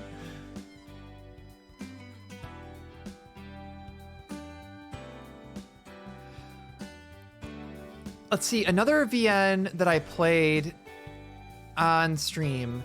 I played Highway Blossoms. I'd have to go through my archive. Do you remember what it was about? What if, and stay with me here, instead of us leaving or you leaving or anyone leaving, what if we just live together? Waffle House is, it might be heaven, like, it might be, yeah, heaven will be mine. Wait, it had a noble look there and they were in school together. That's not heaven will be mine.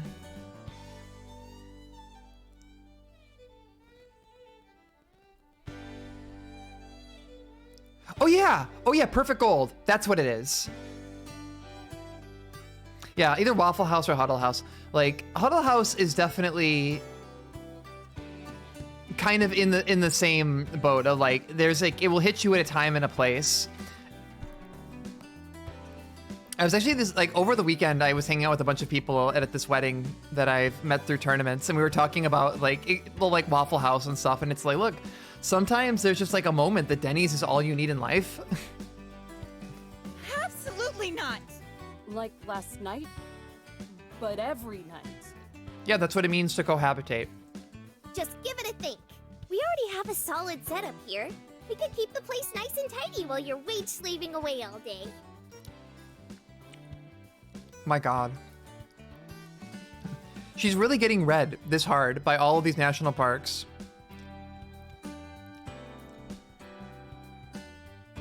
Those are all good options though, Shia. Waffle House is like the worst of those. I think there's only one bed and they have to sleep in sleeping bags. Cookout is kind of godlike. Like, I know that some people will not understand because they have never lived in the American Southeast. But like, if you ever run through any of like the Carolinas or Georgia, stop at Cookout. Go to Cookout. It is so good. It is the worst thing that you can put in your body, but it is outstanding. Wait, what? You can combine the milkshakes? So yeah, Cookout's big thing is they have this massive, massive menu of milkshakes, and they're all really, really good. And I have just learned you can combine them. Oh my God, you could make like a key lime pie milkshake. Huh. That's incredible. And then Sheetz I actually haven't been to, but I hear that Sheetz is like the better Wawa.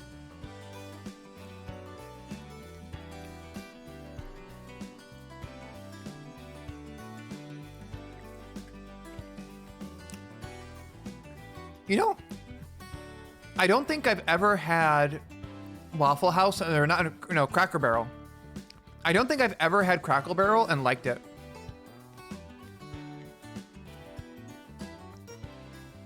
Like, I've had Denny's and been like, that was good. I'm happy with that. I wanted a giant omelet. I don't think I've ever said that, felt that about Cracker Barrel at all. Like, whenever I've eaten there, it's always been like against my will and me wishing that I could do literally anything else.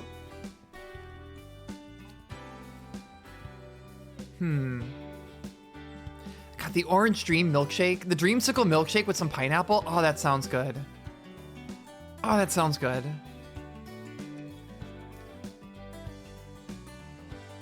Oh, no. Yeah. Cracker Barrel is, I guess like a roadside breakfast chain. I'm only here because it's my job. Last I checked, Woodland Sprites aren't on the payroll. The pancakes were good, but I'm still radioing this in. Man, I think I've actually been to Moose Cafe. Back when I lived in Florida, I would go up to Asheville every now and then. I think I've been to Moose Cafe before. I remember it being very good. Asheville is such a, like, it's not as weird as it used to be, but like, Asheville's a cool little town. A lot of really good breweries and everything around Asheville. I thought it was a pretty good idea. Yeah, it got gentrified super hard in the last decade or so, and even like before then.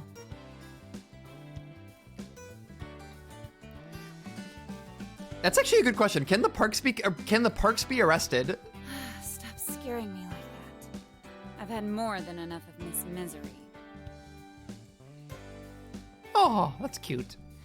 Yeah, it's a bummer. Asheville like got gentrified really hard, but like the area around it is still gorgeous. My dream right now that I need to just like get my butt in gear for,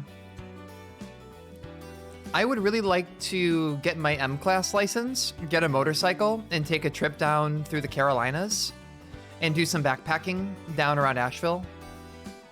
No, it's no, not Asheville. Boone. Boone is is like the new Asheville, I've heard, where it's like the good kind of out in the nature, smaller town.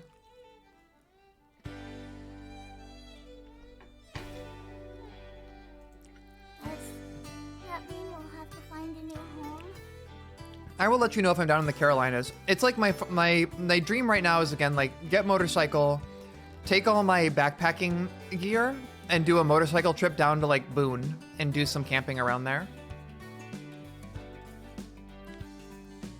Don't worry. Yosemite knows a lot of neato places to hide. We can just trust her to take care of us like always. We'll be back soon. She won't last long. Yeah, the voice acting here is so good. We were talking about it earlier. It trips me up because I read much faster than they speak, but it's really good and it adds a lot to all the characterization. It's the eyes. They're almost as dull and lifeless as the others. Oh no. Putting that evil upon...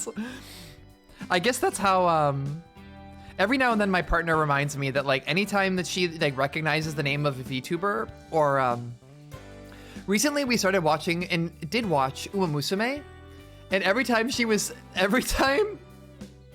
like, a horse came up, like Coattails, and she recognized their name, she was like, this is your fault. I only know this horse's name because of you. The flapjacks are gonna get dull and lifeless if you don't eat them soon. Yeah, they're squatting in a cabin in a park, but a park that's only named after one of them, or is one of them? All right, back to reading. With a futile grasp, Yosemite stretches for the book, but it's just out of reach. She sulks and then stabs the pancake with a fork. I was reading that? Now I'll have to find my place again. Too smart for a bookmark? From you. We both take a bite out of our pancakes, both chewing. I give her the fakest, most plastic grin that I can imagine, forcing the dimples until it hurts. She does it right back. It's like staring into a twisted funhouse mirror. It ain't a big dealio. Your brainiac butt has read all those books at least 50 times by now. It is a big deal. You'd be surprised by how much you don't pick up on the first time around. Didn't they establish that most of these books are about her? Her gaze drifts over to Zion, who is now crouched down with Pup, letting him sniff the mushrooms. A touch of sadness flashes through her eyes, and for the first time, I notice the bags underneath them. How much you forget. Too bad Eve isn't sticking around long enough for us to use her credit card. You could have ordered tons more books. Oh my god. So they've been stealing the credit cards of the rangers that are sent out here and then ordering books? And groceries. More fresh veggies, please. I'm sorry, what? Yosemite sips her tea and shrugs. Just be happy you goons are useful for something. They usually cancel the card after the first couple charges. What? So they are doing crimes. I love this trio. I love them so much.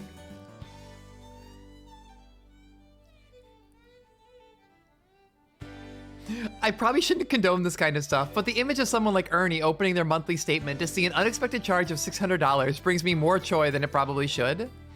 And honestly, screw him. Tugging Yellowstone's jacket, Zion raises the cutting board up as a reminder. I'm gonna croak from hunger. Please stop teaching her your second language. Sorry. Do you want spinach on it too? Mm-hmm. Don't cook it with butter though. Too much MSG. Wait, that's not how that works. There's no MSG in butter. Huh? Are you sure? I want you to have enough energy to go hiking with me later. I don't think so. After you're done here, there's a whole lot of cleaning. Give me a break. I just swept the other day. Let's see. Do I have it on, like, she has the angel motif because sort of the iconic park in Zion National Park is called Angel's Landing. So she's an angel, get it?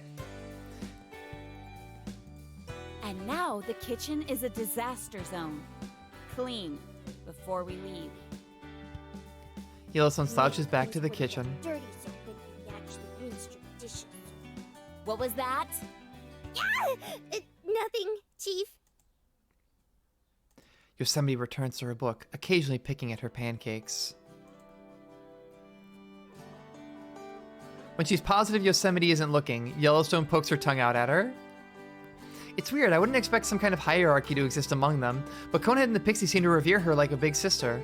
All that's missing is her flipping through a nature magazine while hogging the phone. Girls still do that, right? Must be pretty gripping if you can't tear yourself away from it for more than 5 seconds. It's not. Just some accounts from a miner that passed through these parts a long time ago. But it helps. With your research? Want to tell me how you know that? You have a folder that literally has research written on it. Wasn't hard. Look, it does math. It does. Look, it does math. I feel condescended to, and I'm just reading this. It does facial reconstruction too. I knew your snooping would be an issue. Don't get your yoga pants in a bunch. I didn't actually see anything. Damn, they're reading each other, and I'm here for it. Gotta say though, I'm curious what someone like you could be researching. You're curious? Oh, hell yeah. Why? Just Stam? Can I get some personal space here? I don't want to catch your personality. Wait. Here we go. She's kind of cute. We did it. Have I chosen the Yuri route? Hell yeah. My curiosity is... Shut up. You see Yellowstone's head?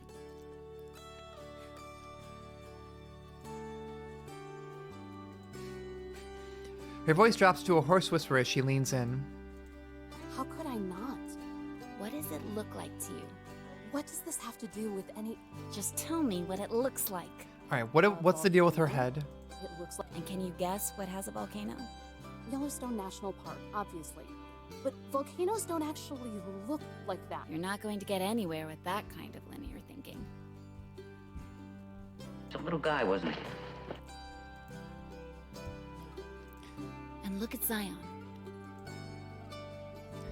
Oh, she does. She's hovering in the air, keeping the omelet out of Pup's reach. Leaves floating off her like autumn. This isn't coyote food. It's not good for you. See those leaves and branches? Pretty sure. remind you of any particular painting?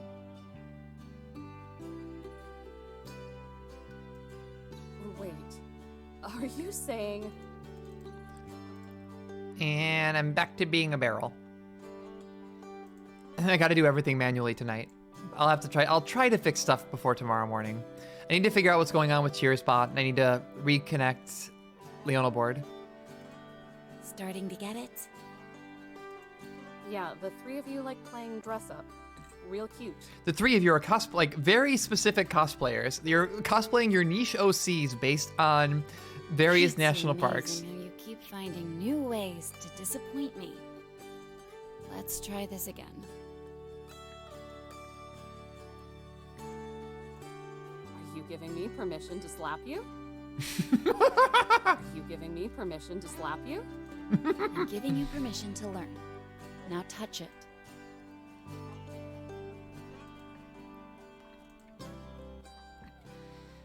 Closing her eyes, she sticks her chin out and waits, like someone expecting a kiss. Yeah, that makes sense.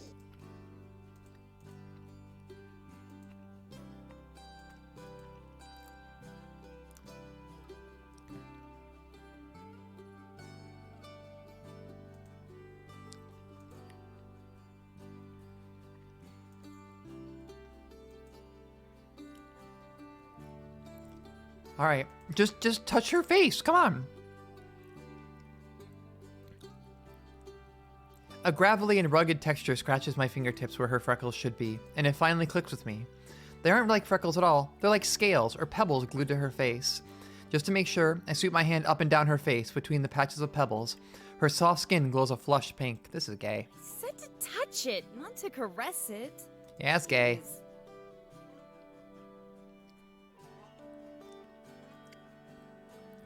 I grip one of the pebbles between my fingers and tug on it. Instead of it ripping off, Yosemite's skin stretches right behind it. You didn't have to be so rough. Is that? Well, it sure isn't costume jewelry.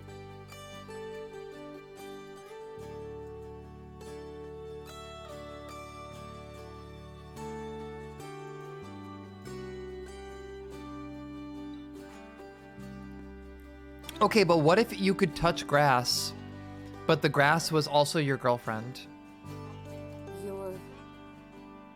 Your Yosemite National Park. Did I really say that out loud? Like, Now you're starting to get it. Finally. Just, what are you? What are you really? Yosemite National Park. You don't know? That's the winning question, isn't it? She slinks back in her chair, breaking her razor-straight posture. She sighs, drawing in a deep breath, but releasing it as a quick puff. Her frown relaxes into a gentle smile. It's a soft smile, the kind people have when they're nostalgic or thinking about a family member that isn't around anymore. Or do we just not remember? I can do without the cryptic crap. It's anything but. I'm telling you what I know. And what I know is that I'm Yosemite. Just like they know how they're Zion and Yellowstone. Okay, sure. But how do you know? How do you know that your stomach rumbles when you are hungry? Did someone have to explain the... How long have you known?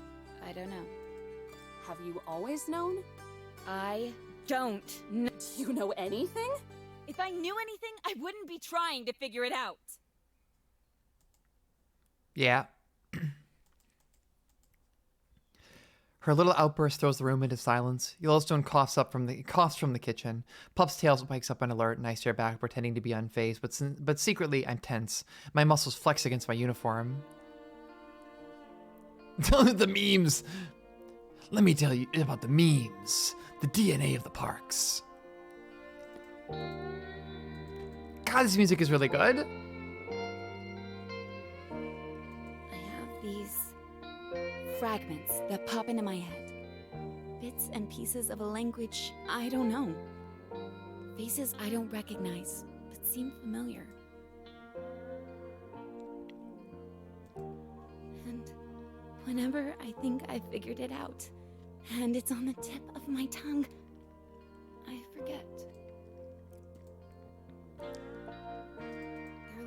echoes that ripple further away with each new epiphany. It just gets quieter, but if I can figure out just what we are, where we came from, then maybe I can finally remember.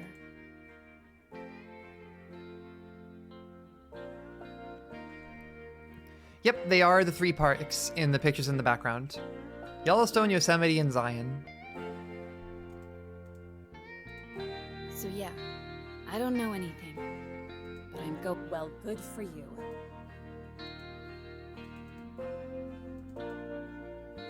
Oh, it's Pup! Oh, she gave the puppy a pancake! Speaking of puppies,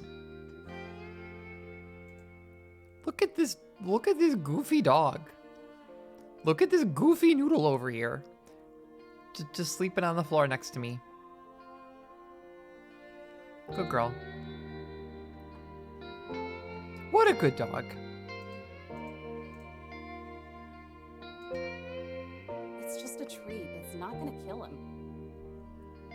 You can give puppies can definitely get pancakes. So the writer voices the coyote. Oh, that's excellent.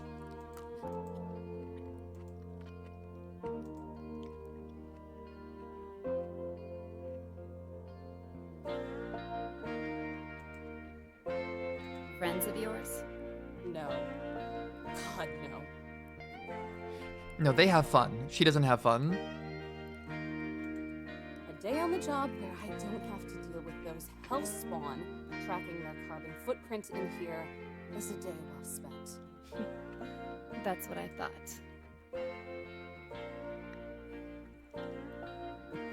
Yeah, basically, this might be the most powerful human being. Cooking, writing girls' love, and voicing dogs. What more could a person possibly want out of life? And what, pray tell, did you think this time? That I was wrong about you. You hate people too. Last night, I could have sworn I saw some conflict swimming around in those dead eyes of yours. Sniffling in the corner, crying about just how tired you were.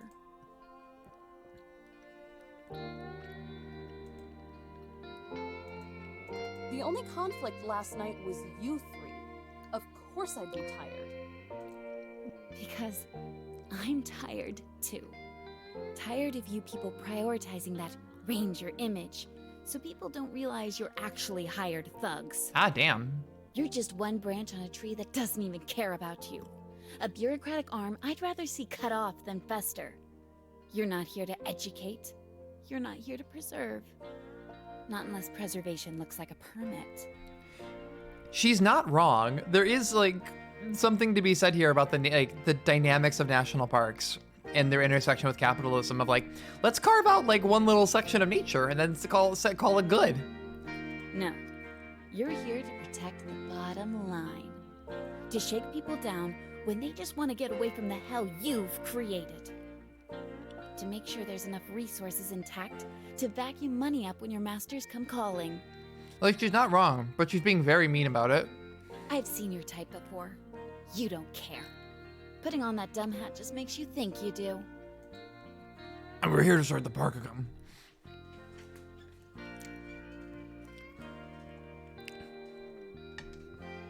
Standing here, I realize you were just like me, trying to make history.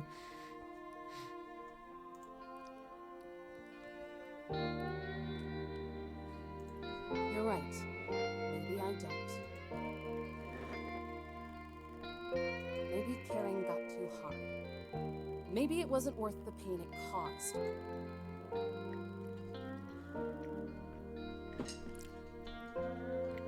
This might be, Chroma, this might be perfect. It's got a dog. It's got the physical manifestation of a geological location. It's got anti-capitalism, and it's got food? You're trying to make out with me. There is one thing I care about, though. Sweat runs down Yosemite's cheeks and streams. She pants, heavy breaths, her chest heaving in and out. Getting you the hell out of here. I'm radioing this in.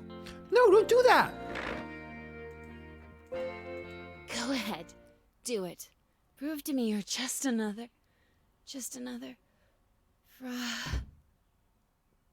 Oh no! Yosemite!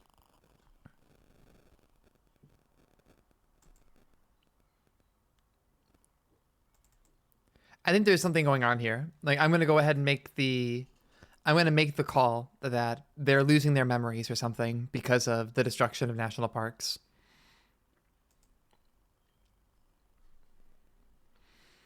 I race back over and bend a knee. Heat radiates from her like an oven. I press my hand against her forehead. As soon as I touch her skin, my hand burns. I yelp and pull away.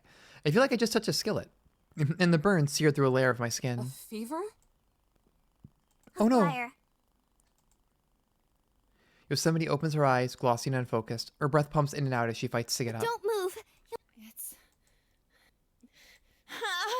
She lets out a pain groan. A small hole burns through her jacket sleeve, orange embers crisping around the edges. It sizzles like a cigarette being snuffed out. Like a cigarette. Not good.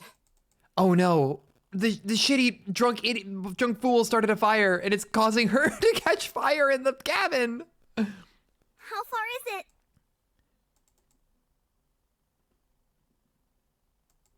Get her to the couch. And but Eve, we can... As I sprint down the path, swatting away the branches and leaves, my eyes start to burn like they've been open for too long, but no matter how many times I blink, the singing doesn't go away. A crowd of voices yell up ahead, all shouting over each other, all scared. Put it out! I'm doing what I can. Now stay back and quit. What do we tell you, man?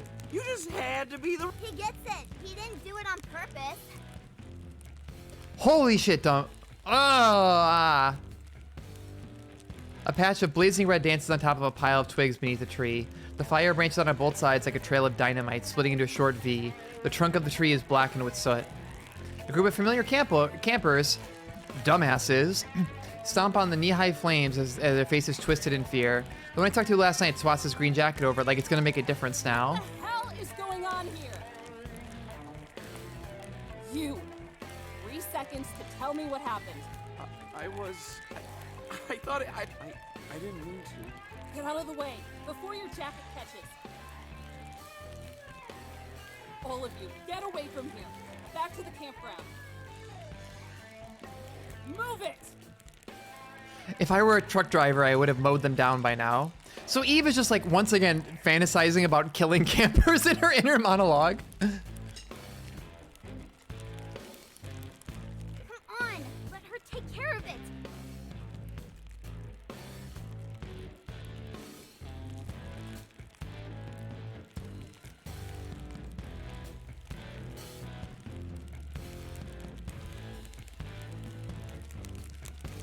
To Illuminate Station, this is Ranger Adams. We have a situation behind the cabin post. 1070, I repeat, 1070. Get dispatch to send out a fire unit. A broken voice crackles through the static. To Illuminate Station, do you read me?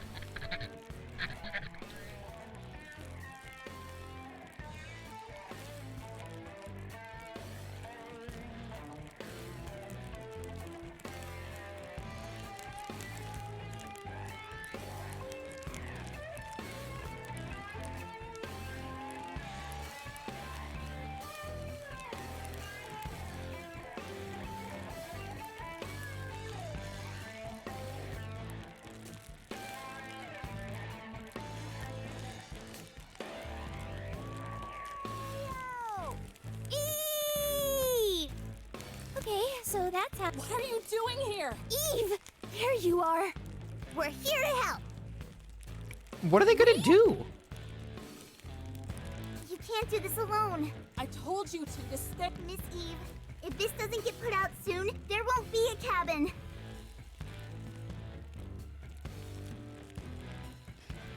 I hate to bring non-park personnel into this, but she has a point. As soon as things start looking hairy, I want you to get out of here. Gather up as much snow as you can and dump. Ma'am, yes, ma'am.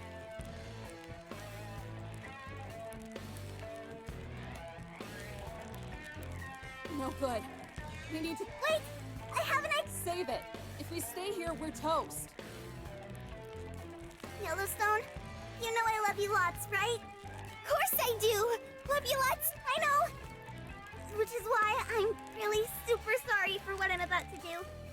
Please don't hate me. How could I ever hate my Earth Inc? Oh no! Why? The high-pitched whine cracks up his frequency, growing as sharp and piercing as a fire alarm. A few seconds resulted in a bawling, shrieking straight into my eardrums.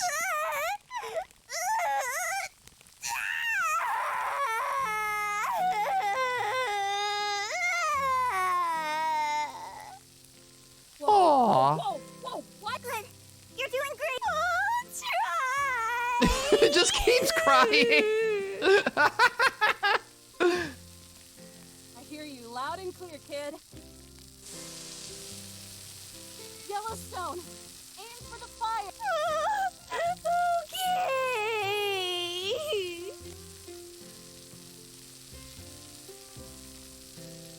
Well, that's incredible. That's A+ writing. Is it out? Do we get it all? Looks like it. Yellowstone!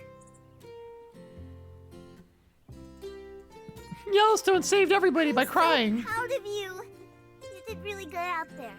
You were so boss. That's how you say it, right? How relatable. I too wish that I could save things by crying. If only my tears could also solve problems. Wouldn't that just be wonderful? Gee whiz. Ah, gee You really whiz. think so?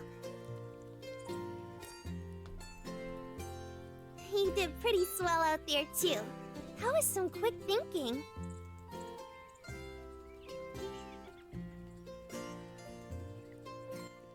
They just might be adorable.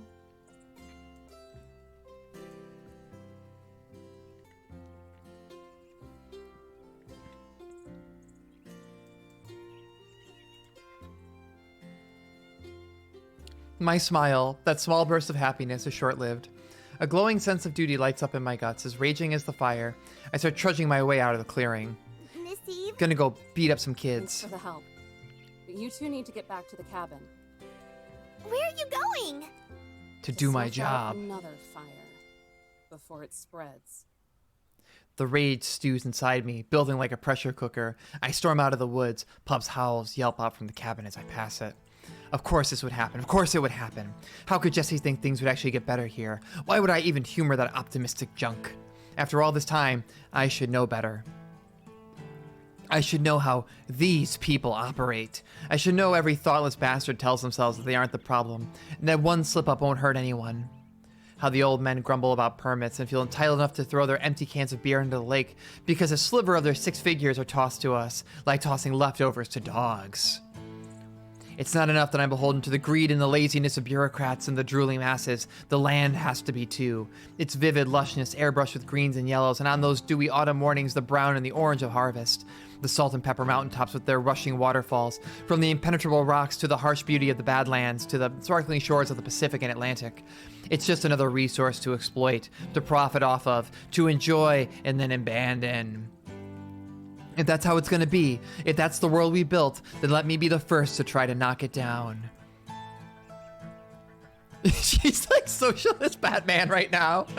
When I get to the camp, the Brat Pack is huddled in front of a tent. It shakes and blows with the wind, held down only by the snakes driven into the ground. They speak in anxious whispers, unaware of my presence. The kid in the green hair and jacket puffs away on his cigarette, combing his fingers through his messy hair. His girlfriend is the first to see me charging over. She mumbles his name, but by the time she notices me, I'm already up in his dumb face. I nab him by the collar and I yank him from the safety of his group. I twist his shirt so my knuckles press against his neck. I've met a lot of idiots on this job, but you must be a real protege.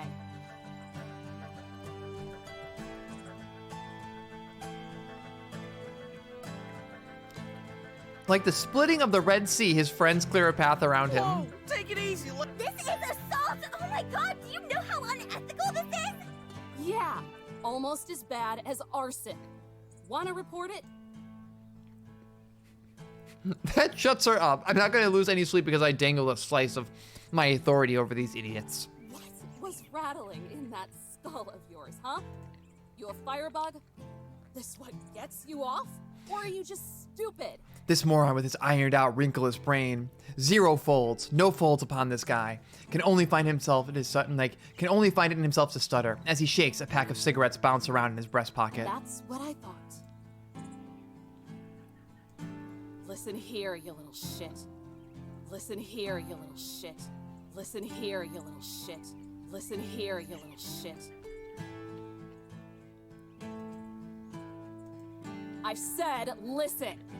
Oh, damn. I said She rips the listen. cigarette out of his mouth, crushes it in her hand like a Persona 4 character, but good. The cigarette singes my palm. I hardly feel it. Thanks to the adrenaline. Maybe this is what finally puts the fear of me into them, because he gasps, audibly. The last of the smoke wisps out of his mouth. You know how sick I am of this. How often I have to sit by and watch people like you destroy good things. Does it even register? Is it some kind of game? My throat clenches and my eyes sting with tears. I blink it away, but my unclouded vision only shows my fist clenching his shirt.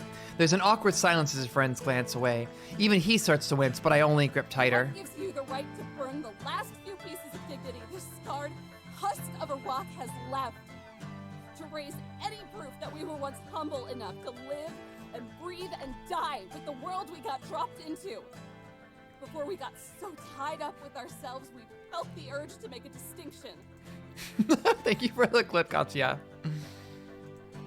Answer me!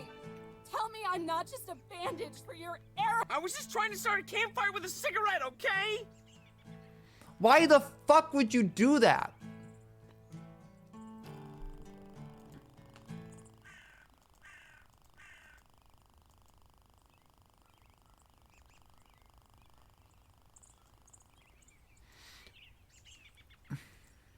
That's enough, Eve. Man. Well, that's great. He's been saved by the embodiment of Yosemite National Park, kept him from getting rocked. You've already chewed them out. They were just about to leave anyway. Why the hell would you do that? They're just going to call.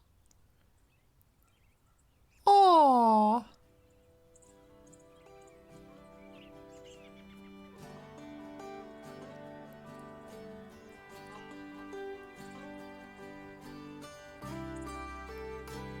Thank you. I needed to hear that. What? You've done enough. At least for today.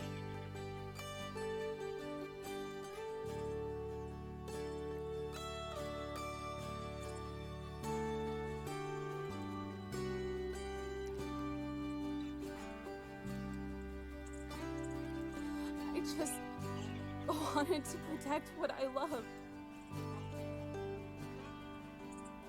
Have I chosen the Yuri route?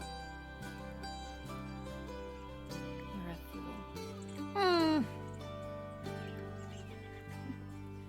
But maybe we need more fools.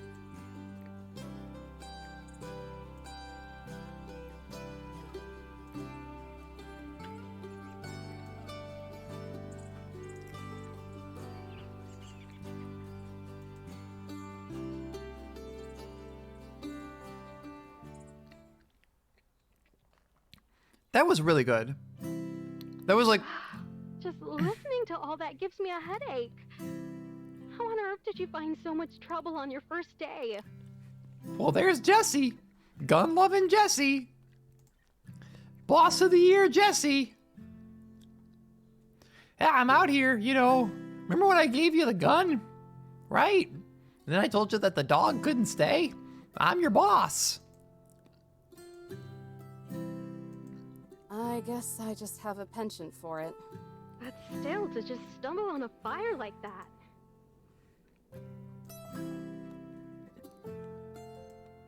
Well, in any case, I'm just happy you're safe. With all this wind, you better believe we did. It could have been an even bigger pain in the... A pain in the neck is still a pain in the neck, Eve. Still going to be sore when you're hunched over all that paperwork.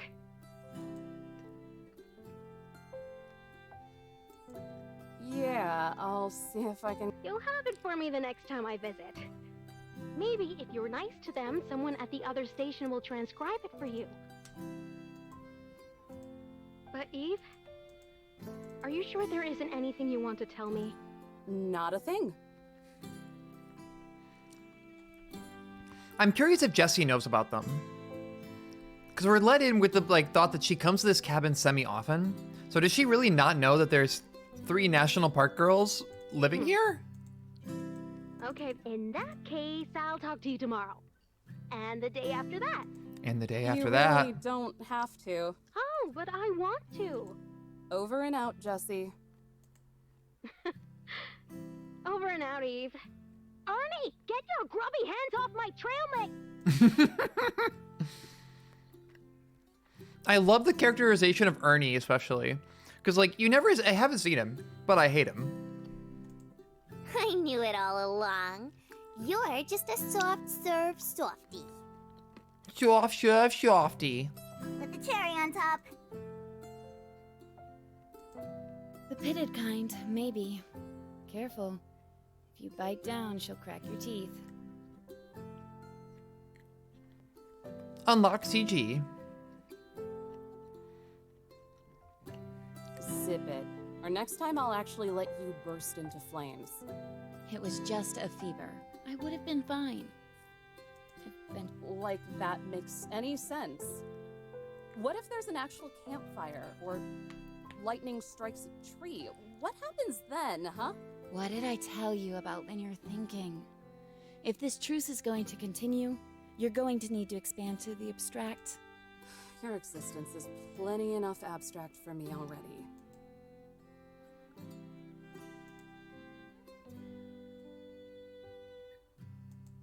All right, everyone, listen up. If you're bunking here, I want this place to stay immaculate. Last thing I want to deal with after clocking out is a pigsty. Yellowstone will handle it. I love the little mocha pot. I just love the little mocha pot in the background. It's such a good touch. She can start cooking for one more, too. That's so mean, guys. How can you just sell me up the river like that? I can't get over how good. That's so mean, guys. How can you just sell me up the river like that? How can you just sell me up the river like that? Oh, that reminds me. Yeah, I think it's just the angle of the image. Those campers, Miss Eve. Flip their lids? Make them apologize? And take them out back? Have them pinky swear not to do it again? None of the above. I'm letting them off the hook. If I'm lucky, they'll get picked off by a killer in the woods. Yeah, this is a running thing. Otherwise, everybody gets it's how she boils water. She puts it on top of her volcano head. Now that's funny. What is it this time? For someone who doesn't care, you sure put a lot of energy into it. Maybe that is what the Sopranos needed.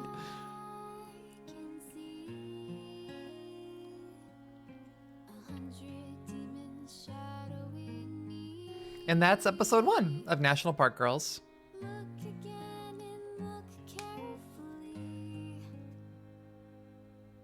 I think I love this. I think I love this a lot, actually. I love all the characters. I love the character designs. The humor is very funny. I hate Ernie. Fucking Ernie.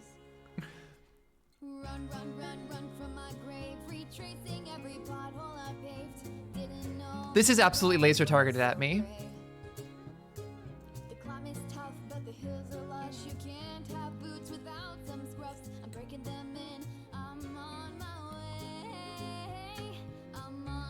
Yeah, I think I absolutely adore this, and I will continue to adore this.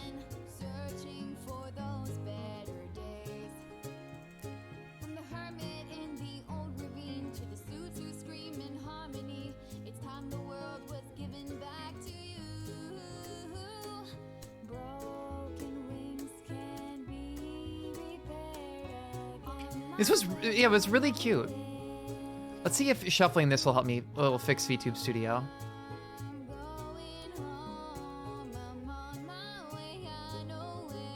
This should work.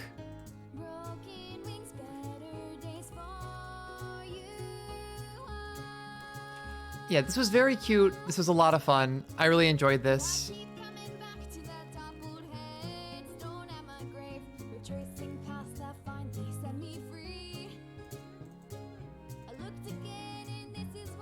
Oh shit! Let's see. Oh, okay, here's... Ah, shit! No, I clicked. And welcome to me and Zion's first fireside chat. So, TJ, like, aka Vogue Huckabee, is, well, one, he's one of the writers for Don't Forget Our Esports Stream, the other being legendary VTube tech monster Shindigs. But Vogue was also, like, the best Heihun player in Guilty, like, in the country. So, like, we also played the same character in Xrd. It's just that Vogue was way better at the character than I was. Just like, that's a very funny small world kind of thing. I'm gonna read this like laser targeted visual novel, like aimed right at my bullshit. Oh, hey, it's Vogue. There's that guy who stole my burst at 4 in the morning on NetPlay. Today we're gonna do our gal Eve proud and talk about the history of the National Park Service. Hell yeah! Before Yosemite finds out we took her books. Aw, don't be square, cutie. We got this. It all started back in the 10th century when Leif Erikson... That's a little too far back, Yellows. Oh, Columbus and his pilgrims, then. I don't think that's quite right, either. The National Park Service actually has its roots in the years following the founding of the United States. In 1790, after getting permission from Congress, President George Washington obtained land near the Potomac River to build a new capital city. The Square State, Washington, D.C., before we lost Alexandria and Arlington, and it was no longer a perfect square. Yeah, obtained. He got permission to build, obtained permission. The city was named Washington, D.C., and the plan was for it to have a lot of really pretty parks and monuments. Like the Lincoln Memorial? A little too soon. These places were called the National Capital Parks. Whoa, so the Park Service is old as dirt, huh? Not it really. Is. There's still a ways to go before the actual park. What happened? I thought I did, but without pictures. Oh. Well, I guess. Knock our socks off. I'll try. For a long time, most parks were run by different groups. No one really thought. I remember what happens. For a long time, most parks were run by different groups. No one really thought about preserving land until people started looking to settle in the West. Extremely hard air quotes. Settle in the West. I remember what happens now. A whole bunch of hippies got misty-eyed and started thinking about how they could keep the land from getting stomped on. No, that was the 1970s. One of whom was... George... Yeah? Harris? No... Kathleen! George Kathleen. Yay! Good job, Yellow. George Kathleen was an artist and writer. He lived with Native Americans and was one of the first outside of their tribes to paint Plains Indians in their day-to-day life. While he was kicking back in South Dakota, he realized we'd be in a lot of trouble unless humans put their heads together. Not unless... By some great protecting policy of government in a magnificent park, a nation's park containing man and beast, in all the wildness and freshness of their nature's beauty. We're almost to my favorite part! It's my favorite part too! Because in 1861, the United States Congress appointed the geologist Ferdinand Hayden to lead an expedition to the Yellowstone region of Wyoming. Hey! That's me! That's me! Uh-huh. And he thought you were so pretty that when he came back, he asked Congress to make you a national park. Aw, he should have gone further south if he wanted to find a real... Anyway... It was in 1872 when President Ulysses Grant finally signed a bill that set aside 2.2 million acres of Yellowstone as a public park. So if you think about it, you're the first national We're all sons of Washington now. Frickin', I'm almost dirt. The Antiquities Act of 1906 made it possible to protect more areas as parks and monuments, but they were run by different departments. It was confusing. So on August 25th, 1916, the National Park Service was founded. Ah, yes. The best holiday after Arbor and Earth Day. It would take a while before it got the power it has today. Execute Executive Order 6166. I need scissors. 6166. Yay! You remembered again. From then on, everything was under strict control by the Department of the Interior. And they've been yanking our chain and screwing us over ever since. Basically, yeah. You sound like Miss Eve. That's because I heard her grumble something about it earlier. She talks some mean jive, let me tell you. Woo! Would you look at that? We're all out of time. Bye-bye. I love this a lot. Like it's got pancakes, it's got coffee, it's got homoeroticism, it's got the lale lule lo.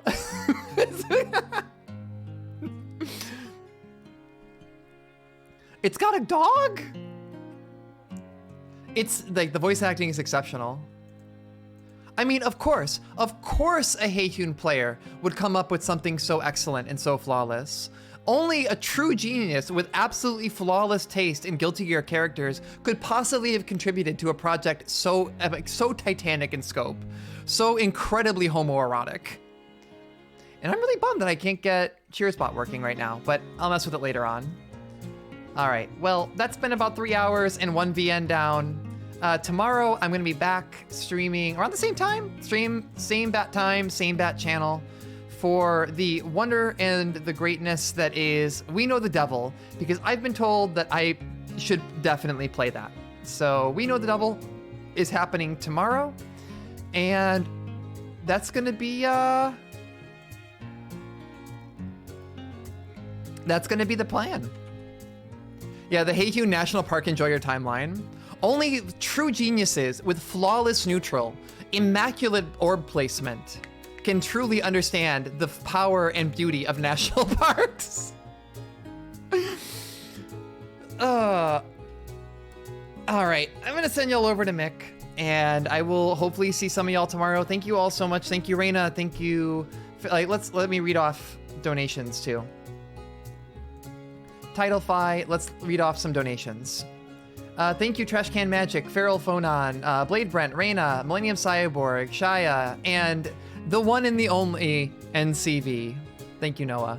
So for all that, I mean, $300 in one day of doing this. That's really impressive. I'm very pleased. So yeah. Tuesday, We Know the Devil. Thursday, Year of Hot Springs. Friday, indie games and whatever. And then Saturday is I'm gonna start playing Celeste and be donating for each of my debts. And then Sunday, well, we'll see. It's gonna be at least chatting, but I think at this point we might have already unlocked it. Let me check my my incentives. Let's see. So $300 basically means, yeah, now it's drinking karaoke, and if we raise 500 by the end of the week, it will be drinking and karaoke, and also, well, maybe I could give a slight taste of what I'm thinking here. Let me shift a couple things around here before I send y'all over.